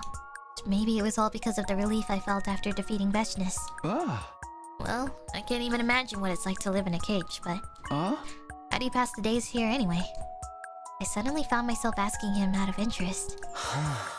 Oh, Takumi, don't tell me you're interested in my life now. His eyes suddenly lit up. Damn it, maybe I shouldn't have asked. Well, I suppose if you absolutely insist, I'll tell you, but only because it's you, Takumi. Come on, you don't gotta put it like that. Don't be shy. This is how things work between us. Hey, hold on. Stop acting like we have some kind of special... Here, let me explain my daily routine. First things first, when I wake up early in the cage, I... Hey! Hey, are you even listening? Oh my god. I guess that about covers it. What do you think, Takumi? Life under house arrest doesn't sound so bad, does it? It sounds god-awful. Actually, despite everything, after hearing his lengthy story, that initial reaction of mine had faded. It does have an unexpected kind of appeal, I guess. Somehow he managed to change my mind. How did this even happen? I'm glad to hear you get it. Ugh, that reaction really pisses me off. Then you should try experiencing life in here for yourself. How would I even do that? You want me to live in there with you? Oh. In a single cage together? I don't know if I'm ready for that kind of commitment. But the cage next to me is available. That's right, the cage Ava usually sleeps in is empty. Right, it seems that Ava has started sleeping in Kaka's room. Everyone's become so gracious, although their treatment of me remains the same. I didn't know that. Well then, that certainly means that one cage is available. Hello, new neighbor. Oh, I'm positively sick with excitement. Maybe I should create a guide to living under house arrest as the more experienced of the two of us. Hey, I didn't agree to anything just yet. Even though I was repulsed by Eito, for some reason I couldn't deny the appeal of experiencing life under house arrest. I guess it couldn't hurt just to try it just for a little while. And I'd better jump into it while my motivation is high. I'll get ready tonight. No! Oh no. This is bad because I'm trying to find a stopping point. Get preppy, ready? No. No! Guys. I have to stop. I have to stop right here. No! I have to stop stream. No, but I'm trying to... Basically, after the Takemaru card arc, I wanted to, like, find a stopping point. But, God, why did it have to end here, though? I'm so sad. I have to stop early because, I have a homework assignment due tonight in a few hours, actually. So, I just want to make sure I'm able to eat some food before and get my homework assignment done. Because, I texted my English teacher again because I couldn't... I'm supposed to post, like, something in a forum. And even though I asked him yesterday, he, like, updated it but didn't update the correct assignment. He posted, like, the final exam version of it, but he didn't post, like, the assignments before it. So I was like, could you please check again? I still can't see it. And then he made an announcement and he was like, oh, sorry guys. I just posted it now. You should be able to view it now, blah blah blah, and all that stuff. So, yeah. So, I am going to pause right here, and I need to go eat, and I need to do that one assignment real quick before it's due tonight, because I've been waiting till like the very last minute of it. So, yeah, I gotta do it. So, anyways, though, thank you guys for watching me play 100 Line. Next stream we will finish this arc right here. We'll be neighbors with Ato next stream, so I'm excited. Cage Buddies arc. So, anyways, thank you guys for hanging out with me today.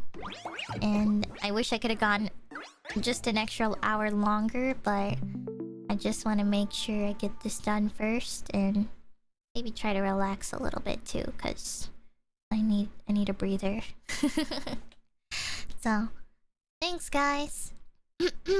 And for tomorrow we'll be back to doing the study club stuff, and I have a lot of work to do, so I'll be doing that and taking care of things. So yeah, but yeah, anyways, thank you guys so much, and I appreciate you all for being here.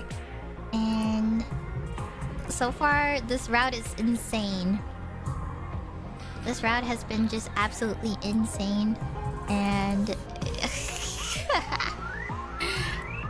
there was a lot that we just experienced. I think the most interesting part, though, as much as it felt so pointless a little bit, but just the interesting character of Goto and Nigo. I think that was what really surprised me. But I was a little disappointed again. Like I said, I thought Nigo was like a double agent. And I'm really sad that it was just another character or AI inside of Nigo. And they basically were just... Honestly, they were like... annoying me, if anything. I think what I really wanted was... what my ideal situation was, I wanted Nigo to be the double agent and at least be like better about like approaching this, I guess, because Goto straight up just like tased us every time it like got to a bad point. And I really wish that Nigo had been like a double agent, but like was really good about it, like not straight to tasing people kind of, you know, reaction to things and stuff. So I don't know. I'm not sure if Goto will ever return again or not, or if that was just the only arc. But like even then, that's like such a huge thing though. Goto? That was such a huge reveal. A hidden AI in Nigo? And we don't even see this till now. So it's like, what about the other times though? And I guess a lot of the other times Nigo was dead. But still, I think it's just kind of crazy to think about, so... But yeah, thank you all for watching. I'll send you all to Weeva's stream. I think she's doing Expedition 33. Yes. I always forget the number. I don't remember if it's 30 or 33 or something. So, but yeah, hope you all enjoyed that. I'm going to go eat some food. I've been smelling food for the past couple of hours, and I've been so hungry. So, yeah. But anywho's, Otsubish everyone. Thank you all for today, and I'll see you guys tomorrow. Wait, actually, wait. Today's Tuesday, right? Okay, yeah. So study club tomorrow. All right. For some reason, I thought tomorrow was Thursday. All right. Anyways, bye everyone. Bye bye. Bye bye.